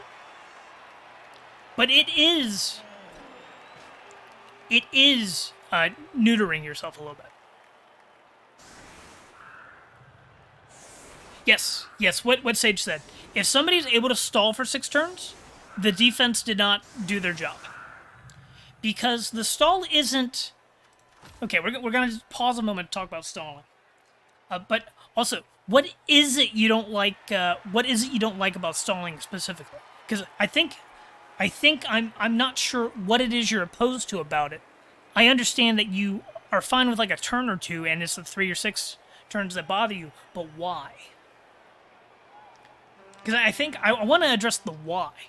And you can still like be unswayed by my arguments or my questions. But I just want to know if you know why.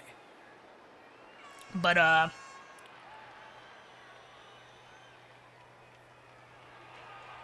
you feel it's disruptive to gameplay. Like, as a Blood Bowl thing, or as a general concept for all sports and board games? Because it's one of those things, like, if you watch, like, American football, when you've got the lead, and scoring gives the ball to the opponent, you don't score yet. You hold the ball, you give them 12 seconds rather than 20. You give them 30 seconds rather than a minute. You control when you give the enemy the ball. You're not delaying the game. You're preventing the opposition from getting the ball. Similar in basketball. You play the shot clock, that sort of thing.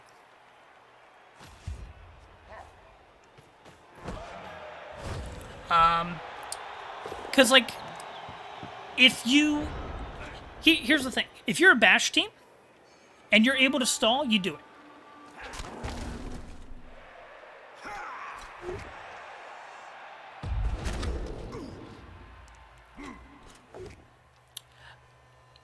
It would rub me the wrong way if you're playing like a pickup game and everybody's just trying to have a good time. Stalling's a little silly.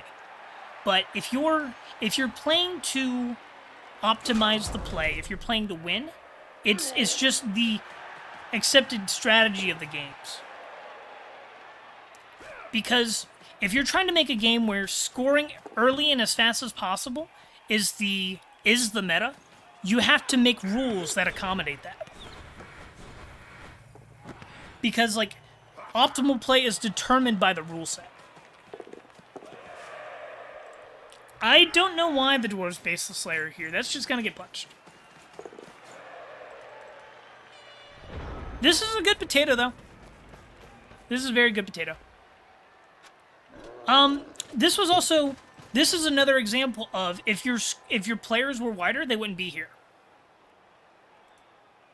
So if your blitzer was right here, they would have had to blitz this and come through this way, and they wouldn't have been able to have as many people over here. So again, another point for the play wider crowd.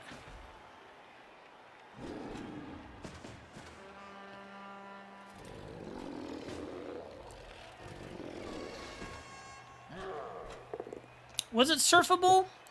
Probably. Would you want to surf that, though? Because if you surf that, the ball could go forwards, and the Troll Slayer can still score, technically. But, like, also, like, you could just surf a piece, and that's fun. One die? Reroll? No reroll. Reroll. And that's annoying. So, this was still able to score through no fault of your own. Dwarves did the right thing. You did the right thing. The only thing that could have been changed was the defensive setup. Also, I'm not a fan of putting Black Orcs on the line of scrimmage. They will die faster, and they're slow to level. Because anything put on the line of scrimmage dies faster. Like, twice as fast, easily, than they normally would.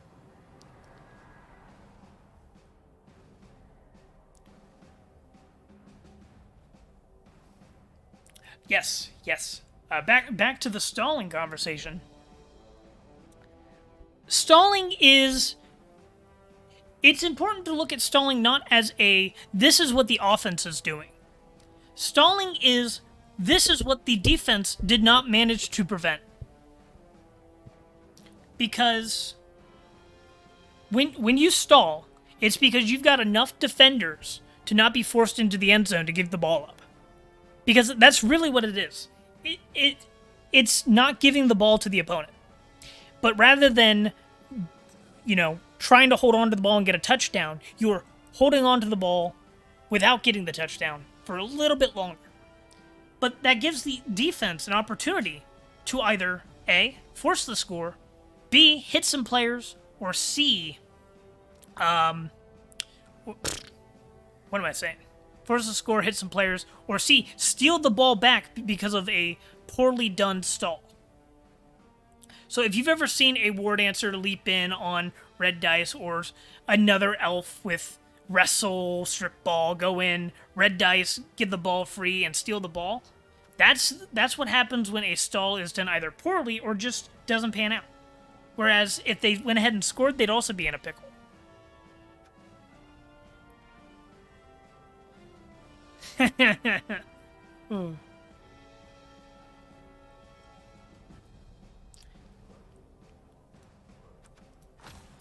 That is a decent question. Are you still planning on skipping out on minors? No shame either way. Let me relog so I can get this last game in the system. But yeah, no shame either way, sort of thing. Because Blood Bowl is not a game for everybody. It's like XCOM. Not everybody likes XCOM.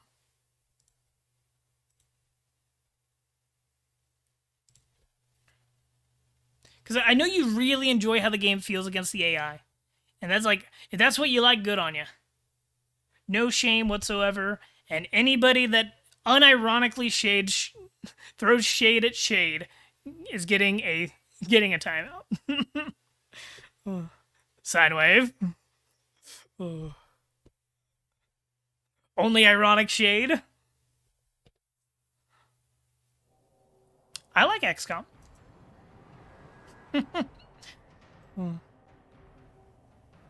I could have said any game, though. Battle Brothers, XCOM. Something. Did I actually? Yes, I did. Okay. So we'll do this one, and then I'm going to eat some lunch and take a nap.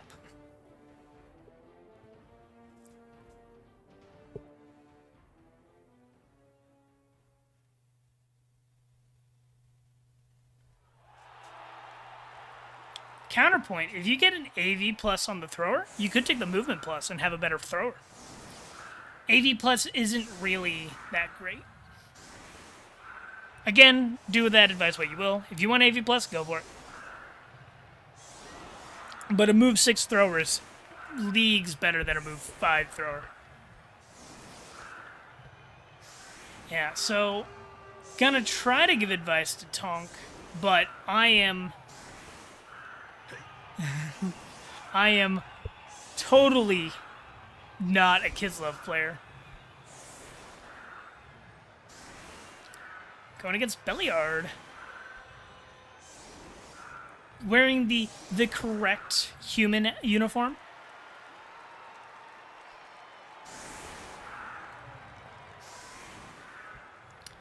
This is a bit of a aggressive defense. So if you got players on the line, on the second line, Tonk, hopefully you're aware that this has implications for Quick Snap.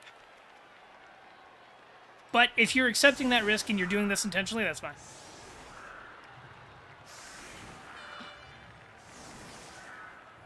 I don't hate 3 catchers. But it is a different style of Kislev than I even already don't know how to play.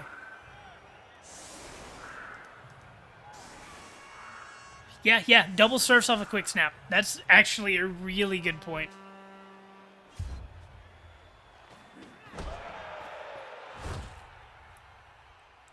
Oh yeah, and that's totally fine. That's totally fine. Good on you for sticking it out, even though like you weren't feeling it. Like honestly, that's more than a lot of people do.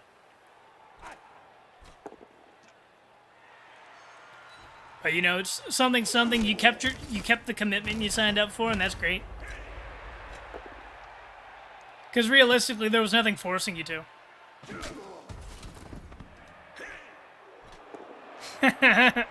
Oh. Very fair, very fair.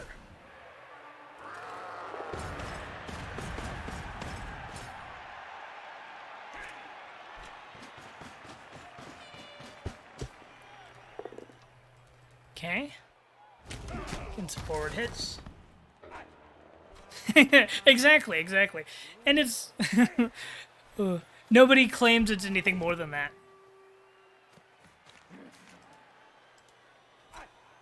But that's also why the college experience is, like, much shorter. Like, postseason punch-up is an optional thing. Because a lot of people like, ooh, you know, this was fun, I played against the AI. And then they go against players and they're miserable. It's not their type of game, but it's really hard to know that before you try it. It's like, it's the same reason that stunties are banned in college. Everyone's like, oh, you know, haha, I don't care if I lose, I'm gonna play goblins. And then, like, goblins are miserable in leagues. Not everybody is a stunty coach, no matter how much we all aspire to be. Some of us are never going to be that strong. Ooh. Very aggressive. Like, we see here, this is an example of going after the thrower, getting pressure. This thrower has to do something. It has to come forwards. I like this a lot.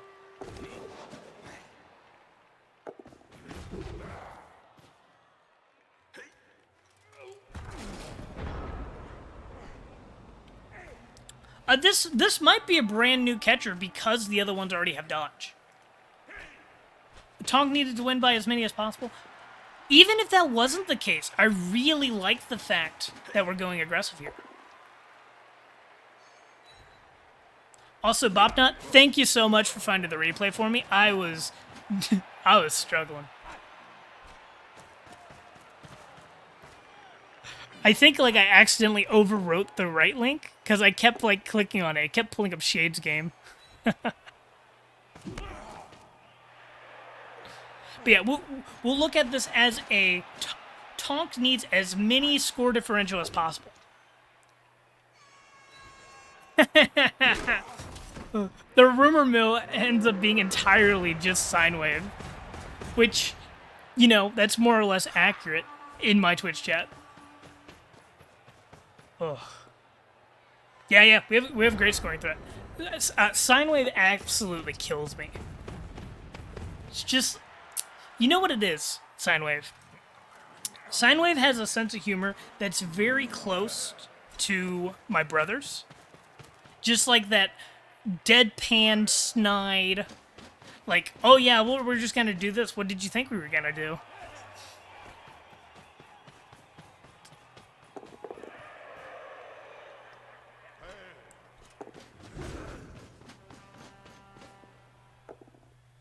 Okay. Very aggressive, very aggressive. Going for the knockdown, trying to score this turn. Go in line with the score every chance we get plan. Strength of Blitzer. Or, no, that's just alignment. I cannot...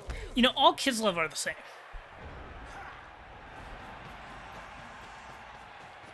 Yeah, this doesn't prevent the dodge, but it does make it go towards the center. I think catcher here would have been better. I agree.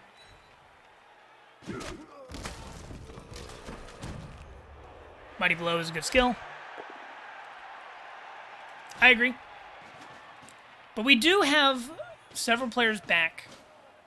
All these are based up one man-to-man. Handoff to the agility is fine. 1 in 36. This is unlucky. Humans had the right idea. They were going to come up into a cage.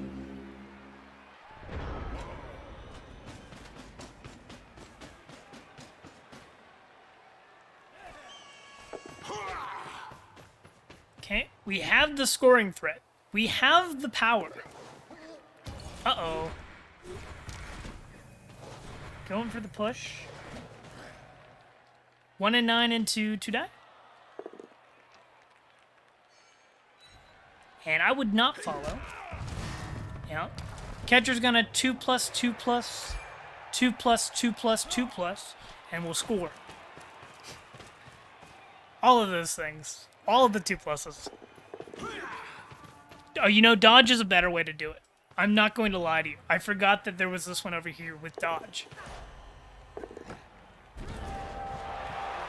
And yeah, that was indeed a very fast score.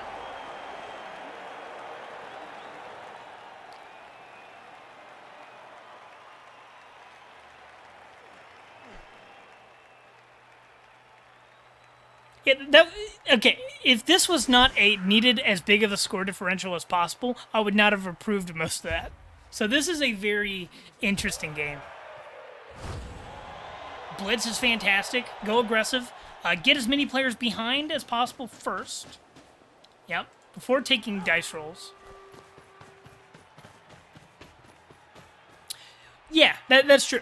The snakes will always throw a wrench in somebody's plan. That is just, like, the case.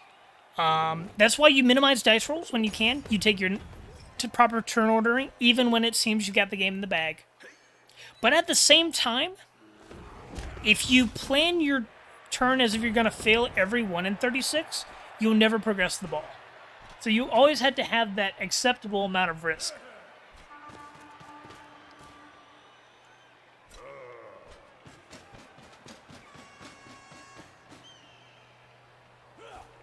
Yeah, surf threat, but at the same time... actually, that's a good point. The human should have set up to take advantage of a quick snap. Like, to get those extra hits in. But at the same time, like, if the Kislev are intentionally going balls to the walls, high risk, high reward, you know? It's very interesting. So it's not normal gameplay we get to see here. Catcher is in danger right now? Is it? Oh, this catcher. Yeah, this catcher was. But if they take this surf, you score. Right? I think that's the key there, is like, if they take the surf, you score. So that's like an acceptable risk. Kislev games are normally wacky, and this is just like ×2. Oh, yeah, okay, I didn't catch that part. Glava, I don't listen to your chats. What do you mean? I just take everything you say out of context and use it against you later.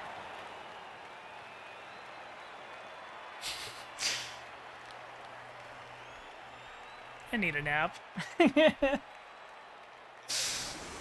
Ooh. Quick, somebody cancel me.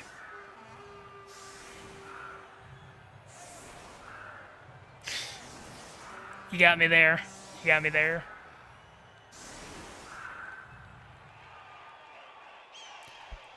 Reading is for nerds.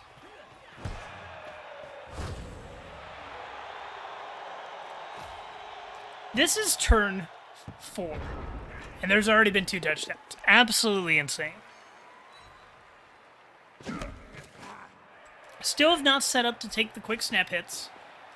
Humans really got to go aggressive now just to get a tie.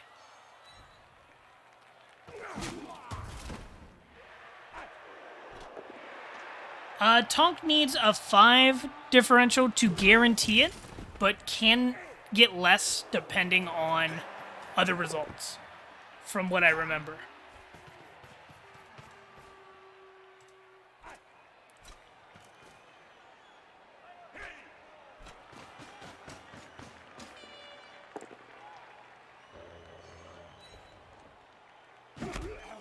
At least 2 or 3? Okay.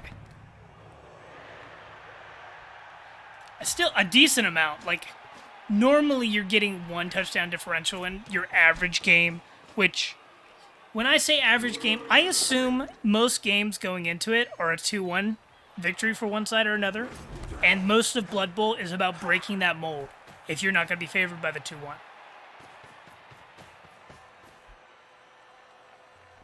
He also needed you to win.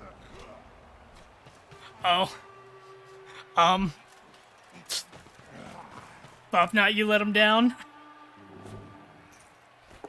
Isn't a tie the most common result? Well, okay. Sure. But my kind of thought process is one team is bashier and playing for the 2-1.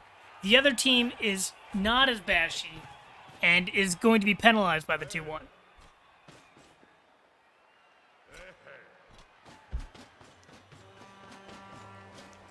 I think the average score is actually like 1-0, 1-1, or 2-0, or 2-1. It's like anything with between 0 and 2 on either side is like the common scores.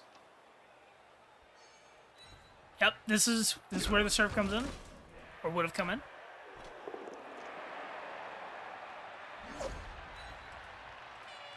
She is a potato.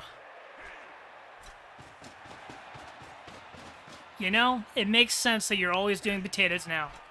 And let's just delete the VOD. That was not funny. I'm going home. Wait. We're basing the catcher. What's going on here?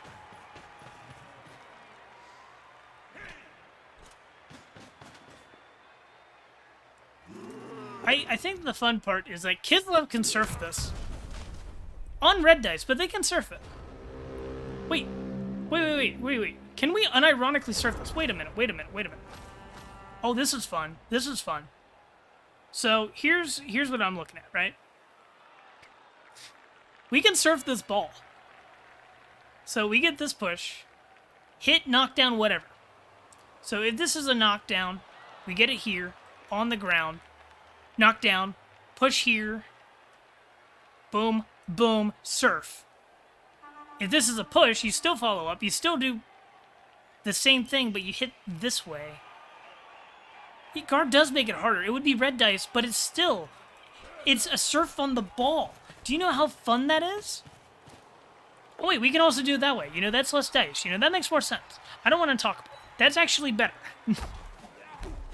I don't want to talk about it. Wait, can we do it without? Oh, the jump up surf.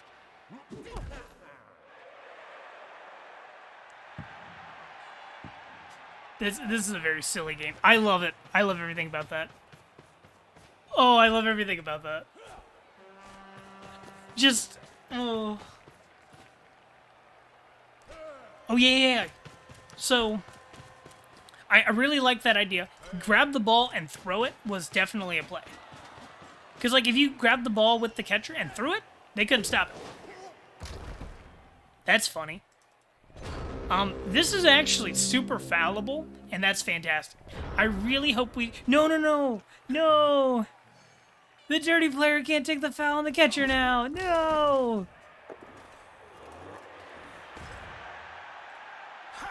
We were never gonna foul. But man, it would have been so funny.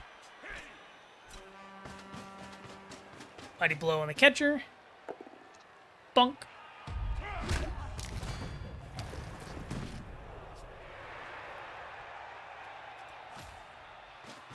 Oh yeah, this is also just a masterclass on prevent the chain pushes that are easy, and prevent basing your players. No problem. Thank you, Bob Not. It's fun having you chatting, giving commentary on your play and the other ones.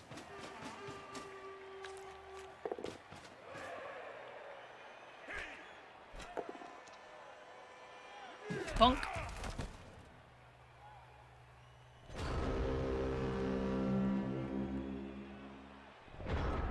We scattered the ball on the blitz. Indeed, scatter the ball on the blitz.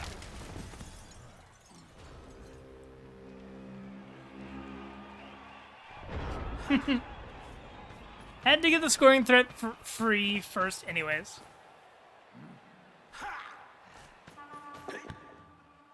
Yeah, that was a quick turn. Why did we not serve this? Are we in scoring range? I don't think we're in scoring range. No, we're not in scoring range. We should have just surfed. Was that a forgetting the turn timer? Turn timer?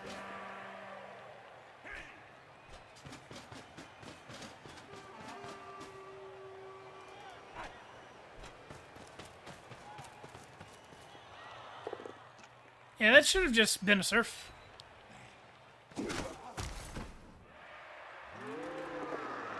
Does Belliard know how chain pushes work? That could also be it. I'm not sure if they do. College is such a diverse range of skill. Or not even just skill, but like game knowledge. Which is not a knock, it's just a fact.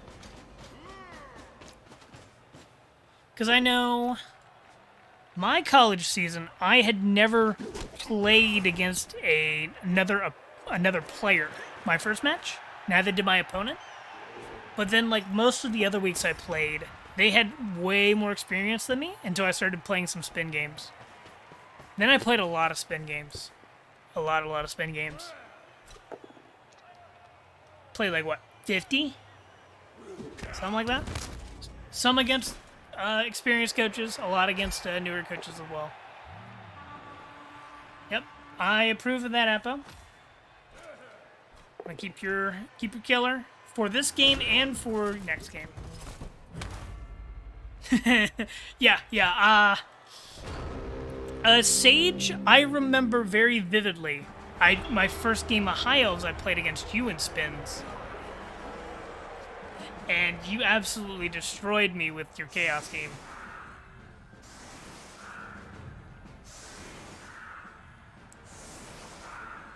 Yeah, you absolutely wrecked me. Well, the thing is, pieces die regardless of if you want them to or not. Like, I would be completely content if, like, deaths were half as frequent, but MNGs were more frequent. Or, like, instead of death, it's like a season-long MNG, basically. But, like, just the reality of it, if you're taking hits on your opponent, you're willing to kill their pieces. Like, you are complicit as a murderer of teams if you hit even with an unskilled player against an unskilled player. You are consenting to murder. Oh.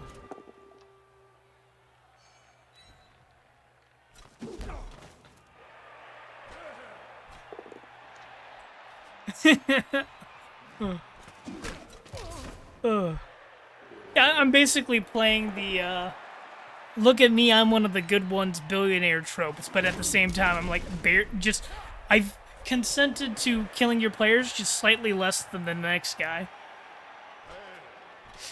Oh.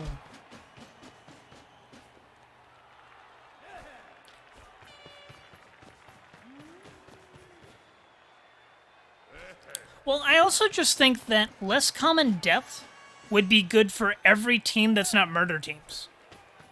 Because, like, as it is, murder teams survive by other teams never being able to catch back up after they lose a position or two. In the terms of, like, murder. So, like, you know, the Orc team loses a couple positionals and they struggle to get back up to Chaos in the Bash fight. And Elves just, like, lose their ability to score on Chaos because their players all died. And they need to spend 2 seasons to get those superstars back. That sort of thing.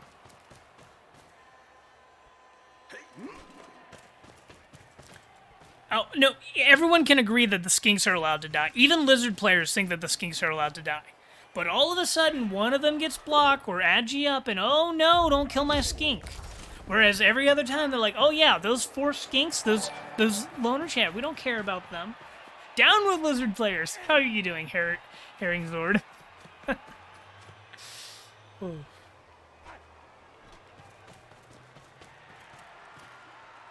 Ugh. I'm sorry, have I ever mentioned that I really don't like playing against lizards?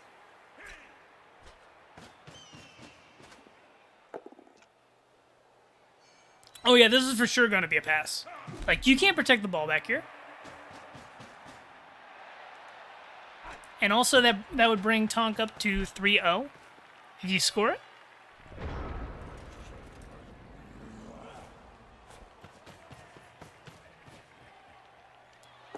Very long legs, good. 2+ dodge, good. GFI to get out of interception range. 4+ pass, because it's very sunny. Yeah, very sunny. Uh-oh. Uh-oh. It still puts the ball in a decent position.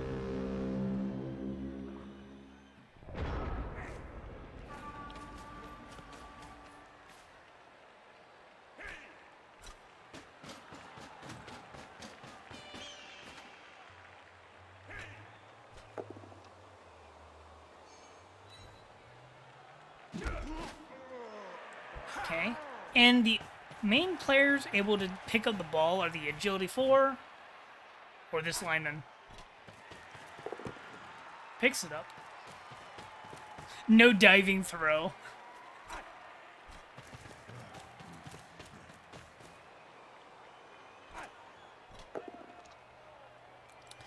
MNGs are fine. MNGs are fine. That's not the problem. It's the strength bust and, like, retiring, injuries, and death.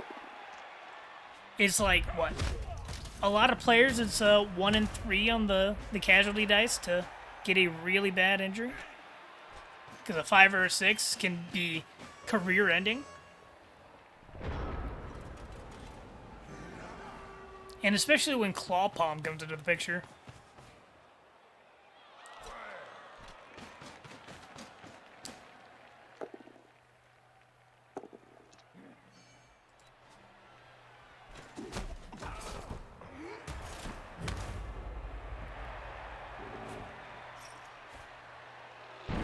Bonehead.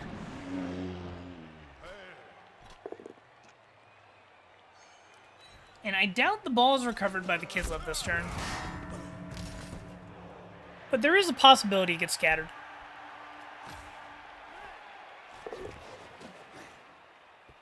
Oh?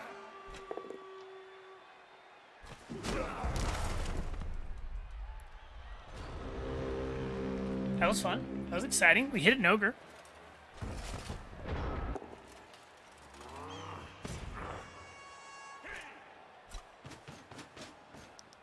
Does prehensile tail work on leap? I don't think it does, right? It's tentacles that does that. It's not related to this game, but like it was just a thought I was having.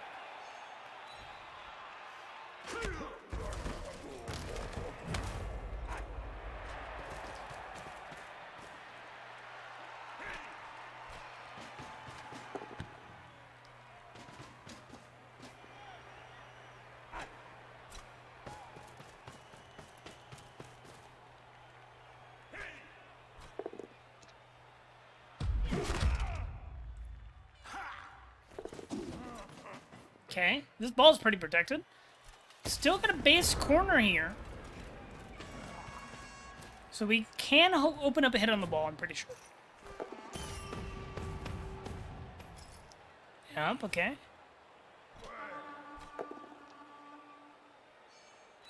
Duty on the ball? I must be missing it. Oh. Okay, I see it now. I see it now.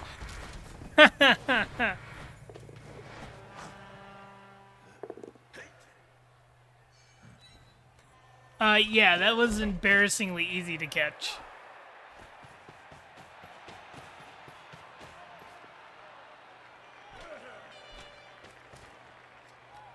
Heavy basing? There are 2 more touchdowns in this game somehow.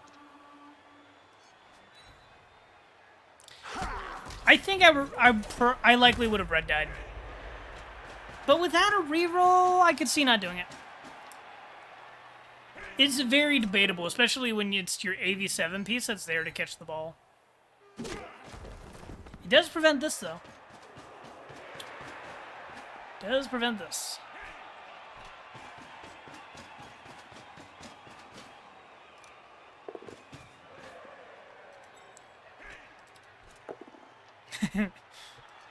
Oh. Cowardice is not only understandable, it's also the status quo.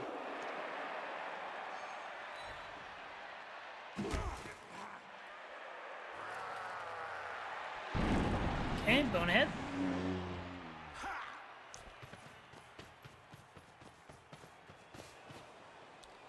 Understandable, have a good day. Okay. Gonna take this one die, I'm assuming? No, it's a 2 die now. Let's go. Game on.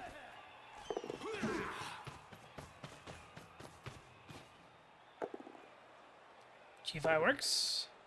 Gets a pal. Don't follow. Where's the scatter? Uh-oh. Uh-oh. Okay. I like that. I like that. You take that other GFI. Without the reroll, though, it's a little spooky.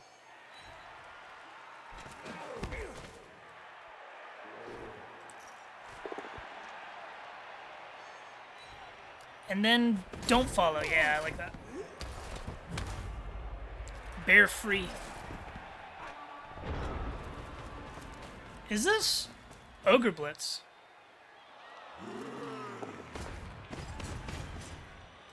$2D pick up score. Yep. Just get the push. And then run diagonally.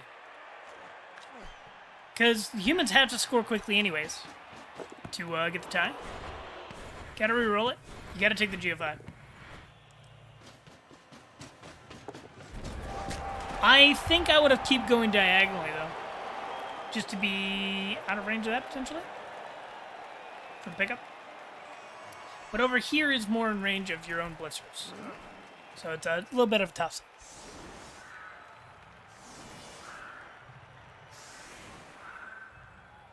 And then Tonka's going to go for even higher skill, not skill, point differential, because that's what they need to get into playoffs.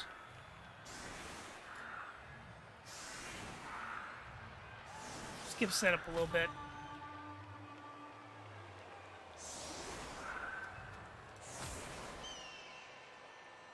Oh yeah, it's been a very interesting game, because Tonk needs a high skill, point differential. The last game was pretty good. A lot of good conversation.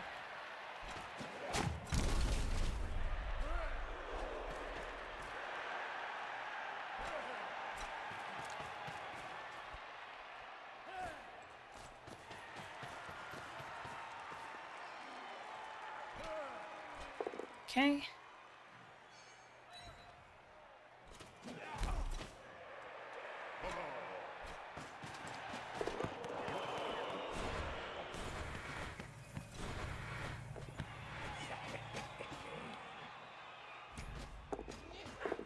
Oh, did that level them?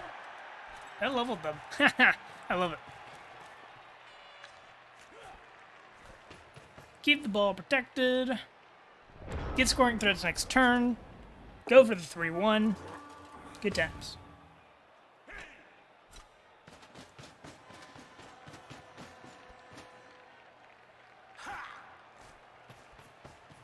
I don't hate dropping back. That gives you options when the Kislev break through, because they are going to break through.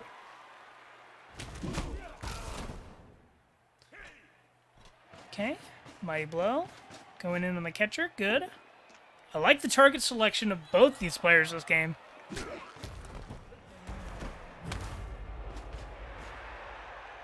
Base, base, base. Okay. Okay. Just gotta be careful of making a chain push at this point.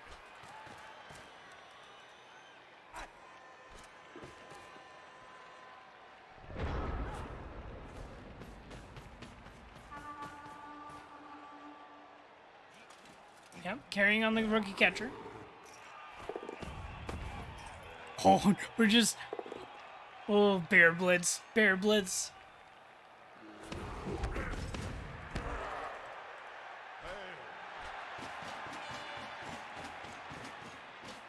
This is just relying on 2 dice never... Or 2... 2 pluses never fail. I love it. Oh, that's very bold. Bunk.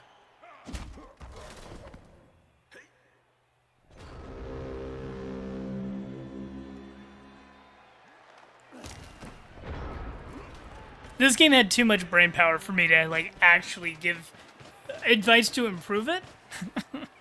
But it's very fun to watch. Mark the scoring threat, good. Screen the scoring threat a little bit, good.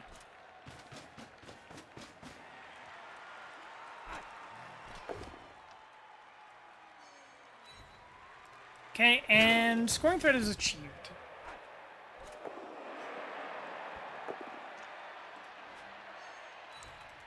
We can probably clear the ball, can probably get it up forwards.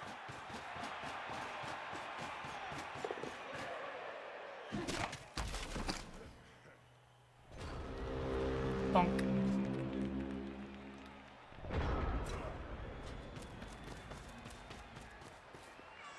Okay, good. Diving catch means you can still hand off on a 2+. Does it? That is a catch roll, isn't it? But it's not an accurate pass.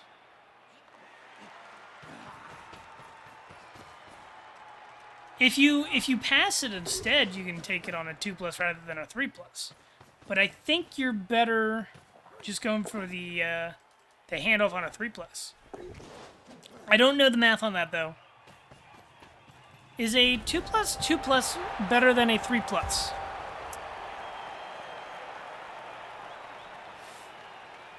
Somebody do math. Or are they like about equal?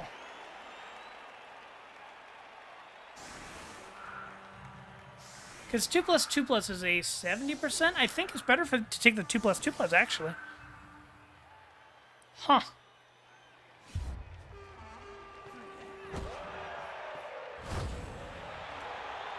Oopsie.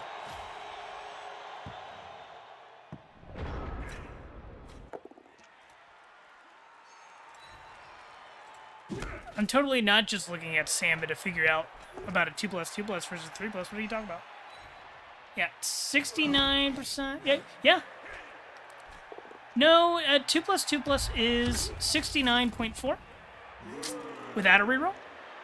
92 with a reroll, or 92.5 with a reroll. Whereas a 3+ is 66 and 88.8. So the 2+, is better. No, it's diving catch. It's not actual catch.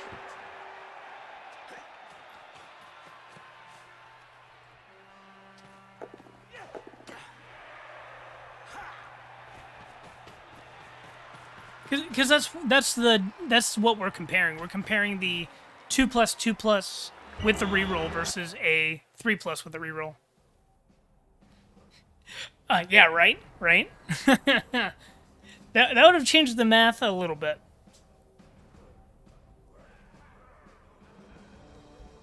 But even if it did have catch, it would be the same math. It would actually be more in favor of the pass, I think.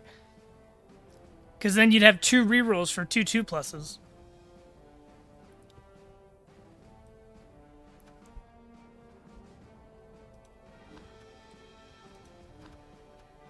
Interesting.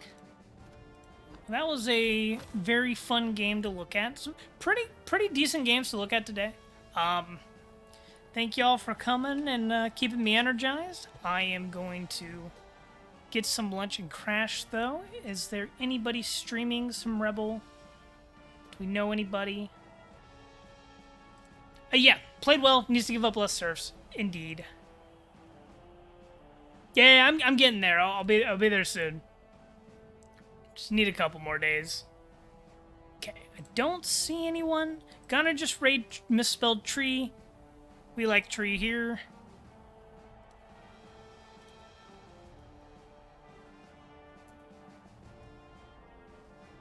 And thank you all for tuning in. And y'all have a good one.